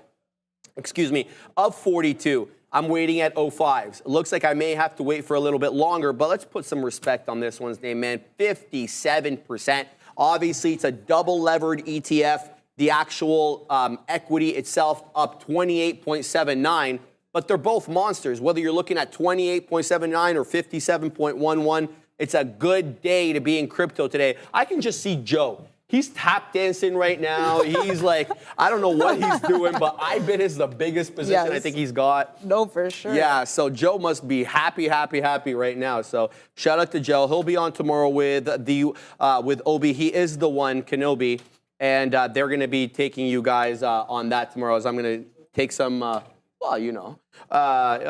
going to be taking some vacation for some R&R, man. Okay, are you going to be here on Friday as well? I will not be. Okay, so is it a surprise who's going to be here on Friday? Or? It's going to be Obi. Obi? Okay, sweet. So, me and Obi on this is the first time, me and Obi, so that is going to be very interesting. So tune in on Friday and then tune in tomorrow for Joe and see, what he did on his day off. He's not in the back today, I don't think. But, ask him in the chat tomorrow, what did you do on today? So we'll see what he does there. I'm pretty sure he's going to want to talk about it. Yes, he will. I have a feeling. For sure. So yeah, I'm still in this AMD trade. I'm printing up a storm. I'm still waiting for that 90 level. So I said that I was going to see what it does at this 50s level. So I'm just going to look here at the tape, seeing what it's doing here. So I'm seeing, okay, it's printing above 52s. I'm not seeing, much rejection at the 50s yet, and it's going above. I'm seeing those 55s, looking at that green that is coming in. So I see, this is why I didn't take too many trades today, because I'm looking for the best setup where I have high probability. And so I really wanted to get in that coin trade with you, Sharif, but it just wasn't in my playbook. And even though I saw it and I knew that there would be, a continuation, I really felt that. But I just felt like, what other tickers can I get into that has like a lower downside risk in terms of drawdown? And so, for Sharif, that was in his playbook and he made that work. But for me personally, I was just waiting for something else. And so that's why I was kind of flipping through other tickers. And so AMD, that is my winner today. That is looking really good as well. So, so I'm still in that. I'm going to wait for my 144.90. I'm not going to paper hand it this time. We're going to hold it. We're going to hold that. And I'm going to press this one, Chu. I'm very confident in this trade. I think this is my first time using that one. But yes, very confident in that trade here. And so waiting for that 90s level to get in there. And then someone has been... Neil's dropping stuff in the back. What are you doing there? I feel bad because that was his cane. No. That's not the move. No, that was wrong. Shame on us. But there was someone in the chat that was talking about GV, Johnny Haynes. I'm so sorry. I had it up there and I was going to mention it and then I had totally forgot. And he's been consistent. He's like, what's going on with this GV? And so we will finally cover it. I'm so sorry. We should have done it like earlier around like 11:55. That would have been a little bit better. But that is looking really good and strong as well. I mean, sorry I didn't cover it a little bit before. This still looks pretty strong. Me personally, I would wait for a little bit of a dip buy, maybe around 333.87s or around here 331.80s, because I want to see a bounce around this local high, around this level for the continuation of the long. But sorry about that, Johnny Haynes. Sorry, a little late there, but that looks really good as well. And then, excuse me. What else do we got here? Coin closed call with 3,700 in profit and took 2K on shares. Let's go, IK. You are printing up a storm there. And then Elon saying, yes, Tatea, let's go on the AMD. Yes. So shout out to the person that brought my attention to that AMD. I can't do it. I don't have so many eyes where I could look at so many tickers. So you guys make it a lot easier for me to kind of flip through tickers that you're looking at and see if it's part of my setup. So, get in those chats and let us know what you're looking at, because we are very interested and we do really appreciate your insights, guys. So thank you for that. And then what else do we got here? Let's just take a look at Tesla. Let's see if it broke through those highs. Okay, so we're seeing a little bit, of struggle here near that day's high. So 289.45, we see a little bit of a rejection there. If I look, 15 minute. it's 147. Stopping. If I look on the 15-minute, I want to see a close of that 15-minute so there's a person asking about, where should they start getting into their short? And so I feel like this gives you a little bit more confirmation rather than just it closing, a whole bunch of green candles. The thing is, though, it's not necessarily confirmation yet because we still are, in this uptrend here. But if I do see a break around 286, then I would be a little bit more convicted in that short as of right now, but we're still looking strong for the long. How about you, Sharif? I'm really pleased with how this CONL trade went, Satay. I've got one left out. We're along 55s. I just took my beak wetter there at 15s. Thank you. I appreciate you, Adara. Look, we're looking for that 42. I was going to put it at 42.25. You watch the show, you know I have an affinity for the number 25. But I said, look, bro, that's like 5 pennies high. 5 pennies higher than where you took out your final beak wetter. Have some lofty expectations. So I moved it up from 25 to 33. And now that's supposed to be a joke, obviously, because that's not a big difference there. But we've got our last beak wetter at 42.33. CONL on the dang move up. I yelled to the Katina man, like Coinbase just keeps going up and up and up. So we'll keep tabs on that. Now, FREY. I got to take out some here because this stock sucks. And it's not breaking out, so it behooves me to de-risk with 11 minutes left on the show. Last but certainly not least, NVDA. I've been waiting for a hot minute at 33, same level that I'm waiting on CONL at. Third of a dollar. I'm confident in this trade, but I think that there may be bamboozlement. What am I confident about? Well, I'm confident about these higher lows. And I'm even more confident about it because there seemed to be consistency in the higher lows. And I mentioned this before, but I'm going to mention it again. We held up at 80s on this area descent, and then we held up at 90s, and then we held up at the whole dollar. So that's what I like. I want to see buyer exuberance push the bottom of this trough area or the low end of the range, whatever you want to call it, incrementally higher and higher and higher, eventually till we get that flat top breakout through 146.20 on a decisive basis. Now, we're awfully close to it right now. We're printing 15, 16, so we're not far away from 20. But we've seen the multiple rejections into that 20 penny level, 146.20. You don't need to be a chartered market technician to see the umpteen amount of rejections, nor do you need to be a chartered market technician to see those higher lows. So keep your eye out on that one. I'm going to look for that 146.20 break and take on a decisive basis, and then we'll look to print. But something else is afoot here, guys. MSFT just did a big boy rounded bottom. It did breach VWAP, so it wasn't a level that I would have earmarked for an entry, but look at this. Nice rounded bottom there. It's a 3-banger there off the low, 415 the low. It just broke through 418.75, so almost a 4-banger. Good reversal here. Not reversal, sorry. Good curl up here for MSFT. What are they up on the day? I don't even have a look. 1 3/4, so not a bad look here for Softy. It's not, I don't want to say the local high because it's not local, it's in the pre-market, but we are at a high that we rejected off in the pre-market. This level over here, that 1030 level, that's the implied balance high. It also happens to be the high of the day. That's 420.39. So keep your eye out on that one. Not much else to talk about in terms of Mag 7, except the fact, sorry, I missed this. It looks like Google and Microsoft had very similar holds or curls of a VWAP. Look at this. So we descend at the same time on Microsoft and Google. We hold up generally. It's not identical at VWAP, and now we're curling back off. So trading very similarly today, or the charts are for Microsoft and Google, but obviously Google well higher on the day, 3 2/3, Microsoft 1 3/4. So good luck. We're still back to Nvidia. Sorry, we're still trending below that 146.20 on NVDA. So I haven't gotten that print quite yet. Happy I de-risked the midpoint here in on FREY because, well, you see what it's doing there. And last but not least, it looks like we're struggling to maintain that price action above 42 on CONL. Those are the only 3 positions I have right now. Oh, did you how come the poll Ram reappears on my thing even though I already voted? Yeah, that's been happening to Neil too. So it's not just me that's happening to. I'm going to vote again.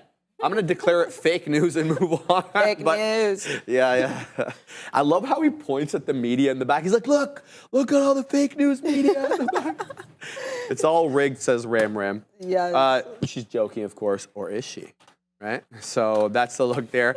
Uh-oh, Nvidia just gave up the ghost, guys. At 146 is turning back here, just breached the 10 exponential. Let's see if it can break that 145.80. That's where I've got my stop for the last beak wetter. I didn't actually update my position size on the stop, so I will have to flatten out, use the flatten out key, which is fine. There it is. We're taking it out there. We get out right at 80, so we lose about, I think, 3 pennies on that last little amount. All good.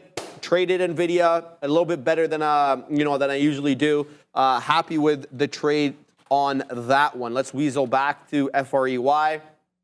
Yeah, I'm definitely not adding anything here. So those orders to buy are bupkis at this point. We're taking them off and they're gonzino. Now we're just going to leave the stop in place and the beak wetter there at 82s. But yeah, I don't think that's going to come in. CONL still dancing here with 42s. I'm waiting at the lofty price of 42.33. And here we go. We're ascending again here on CONL with a plethora of higher lows and higher highs. Can we get above that $0.25 and then that third of a dollar? CONL, the last little trade that I've got on here.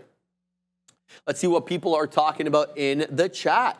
Guys, talk AMC, says Christmas. Sure. I will oblige because you asked nicely, and it's reporting today, so it kind of makes sense to do so. Let's go to the 5-minute chart on AMC. It just printed day's high. 480 on AMC, but the volume is a little suspect, is it not? What's the volume on AMC? No, it's not bad. 10.7% on the day. That's not too bad. We can definitely deal with that. Let's load it up on the side chart so it can update over here. We're up 8.66%. And it's been good. It's been good. Look, the majority of the move happened after the bell. We're up 8.5 generally since 4 a.m., but since the bell rang at 9:30, we're up 6.25. So the majority of the move, it looks like it did happen. Yeah, and of course it did after the bell here with the real volume coming in at 125. What do you think about AMC? Did you ever dabble with the memes? No, to be honest, I heard about it, and I feel like that's what kind of made me interested in trading. Yeah, but I never dabbled into AMC, to be honest. I thought, like, when I first got on the floor, I had my eyes on it, but not necessarily something that I thought I had a good handle on, to be honest. So, but always eyes on it. That. We'll see. Yeah, look, I mean, can I ask you, did you ever hit in an AMC theater in Canada? There used to be a bunch. Yeah. There's not so many anymore. Yeah. It's like Cineplex or what is the other one? Scotiabank. Scotiabank. But Yeah. that's a Cineplex, isn't it? Or is it Famous Players? I'm not too sure. In any event, I used to love their theaters because they were huge. They were way bigger than the other ones. They had like more, what do they call that? IMAX? Yeah, the IMAX set up yeah. there. Anyway, so it kind of feels like that whole movie going experience has kind of fallen off. I don't know. When's the last time you hit a movie? I saw Mean Girls when it came out. Mean Girls 2, or Mean Girls. Yeah, that was like the last movie that I saw. Be nice, Adara. What? You don't like Mean Girls? Okay, it was bad. The remake was really bad. I love the original. The remake did not need to be made. I know the I'm a fan original of the word from original word. too, yeah. Yes. I don't like the fact that they used the same script and then they just started singing like for the second one. So it turned into be a musical. Yeah, but they just copied the same script. I wish that like it was like a totally new kind of play out of. I feel like they could have built upon it. I agree. Yeah. Not that I've seen it, but you know. Don't lie, Sharif. Guys, we're $1 in the money on COINL. I'm happy today. All right, guys, here we go. We're gonna wait for that print. We're waiting at 55s, 52 showing up on the ask, 48s or so on the bid. It's got a cross for me to fill. Here we go. Let's go, bro. 54s now. This one really going today. CONL. We're not going to get the print, so we're going to have to wait on that one. Up 59%. But yeah, there's a few minutes left on the show. Not a whole lot else to talk about. Oh, okay. Nice. FREY is up a little bit more. We can take out more here. Stand not a bad look. How much do we have already for you? We're done. We're done all our positions. I got the fill on coin. Bang! Shout out to the Katina man there. So we're all done out of the positions with 3 minutes left. Now I'm just going to make sure that I have no more outstanding orders so I don't get short on anything. So that is the look today. Manish, Chandra, Dell, price action, at Sharif, at Satea. Let's have a look. I know Adara was mentioning Dell earlier on today. What is this? This is a VWAP straddle. So it had its zig, and then it zagged, and then it straddled. Okay? So seems to be 137 and a quarter top, thereabouts. With the lows, though, operative here is the higher lows. So you have area trough, area trough, area trough, incrementally higher and higher and higher. It's above VWAP right now, but it doesn't look like a breakout trade, to be quite honest with you. So I'd play the range or get it in on the dips. Look for that breakout, but scalp on the way up. That would be my suggestion. What is the news on Dell? An abandoned super micro, Dell, looking over here. I know Dara had something with Dell earlier today. Yeah. Dara, what was the headline on Dell?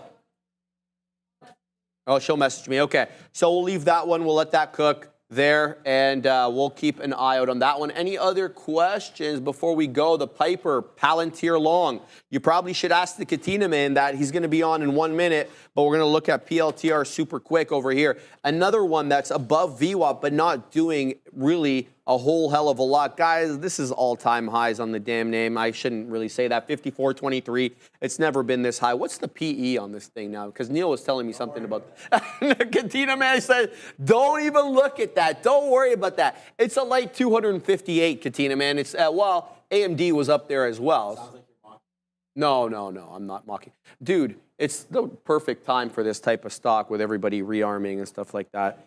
Any final thoughts? We got 1 minute. Yeah, so I punched out of that AMD trade. I saw some, action on the tape that I didn't like around 50s, and so I got out there. And so that's what I'm looking at. Got in around that 143.94, and then got out around 144.47. So yeah, that's my look on that. And then we follow us on Trader TV, on Instagram, on Twitter, on TikTok, and you could also follow me if you want to see some of my trades that I have before market open, satea.trades, and you could find me on there. Love it. All right, guys. The news on Dell, by the way, before we go, seemingly just an SMCI antipathy play. I can't say it. We're just going to send it over to the big kahunas. Get it. Don't try those words, my guy.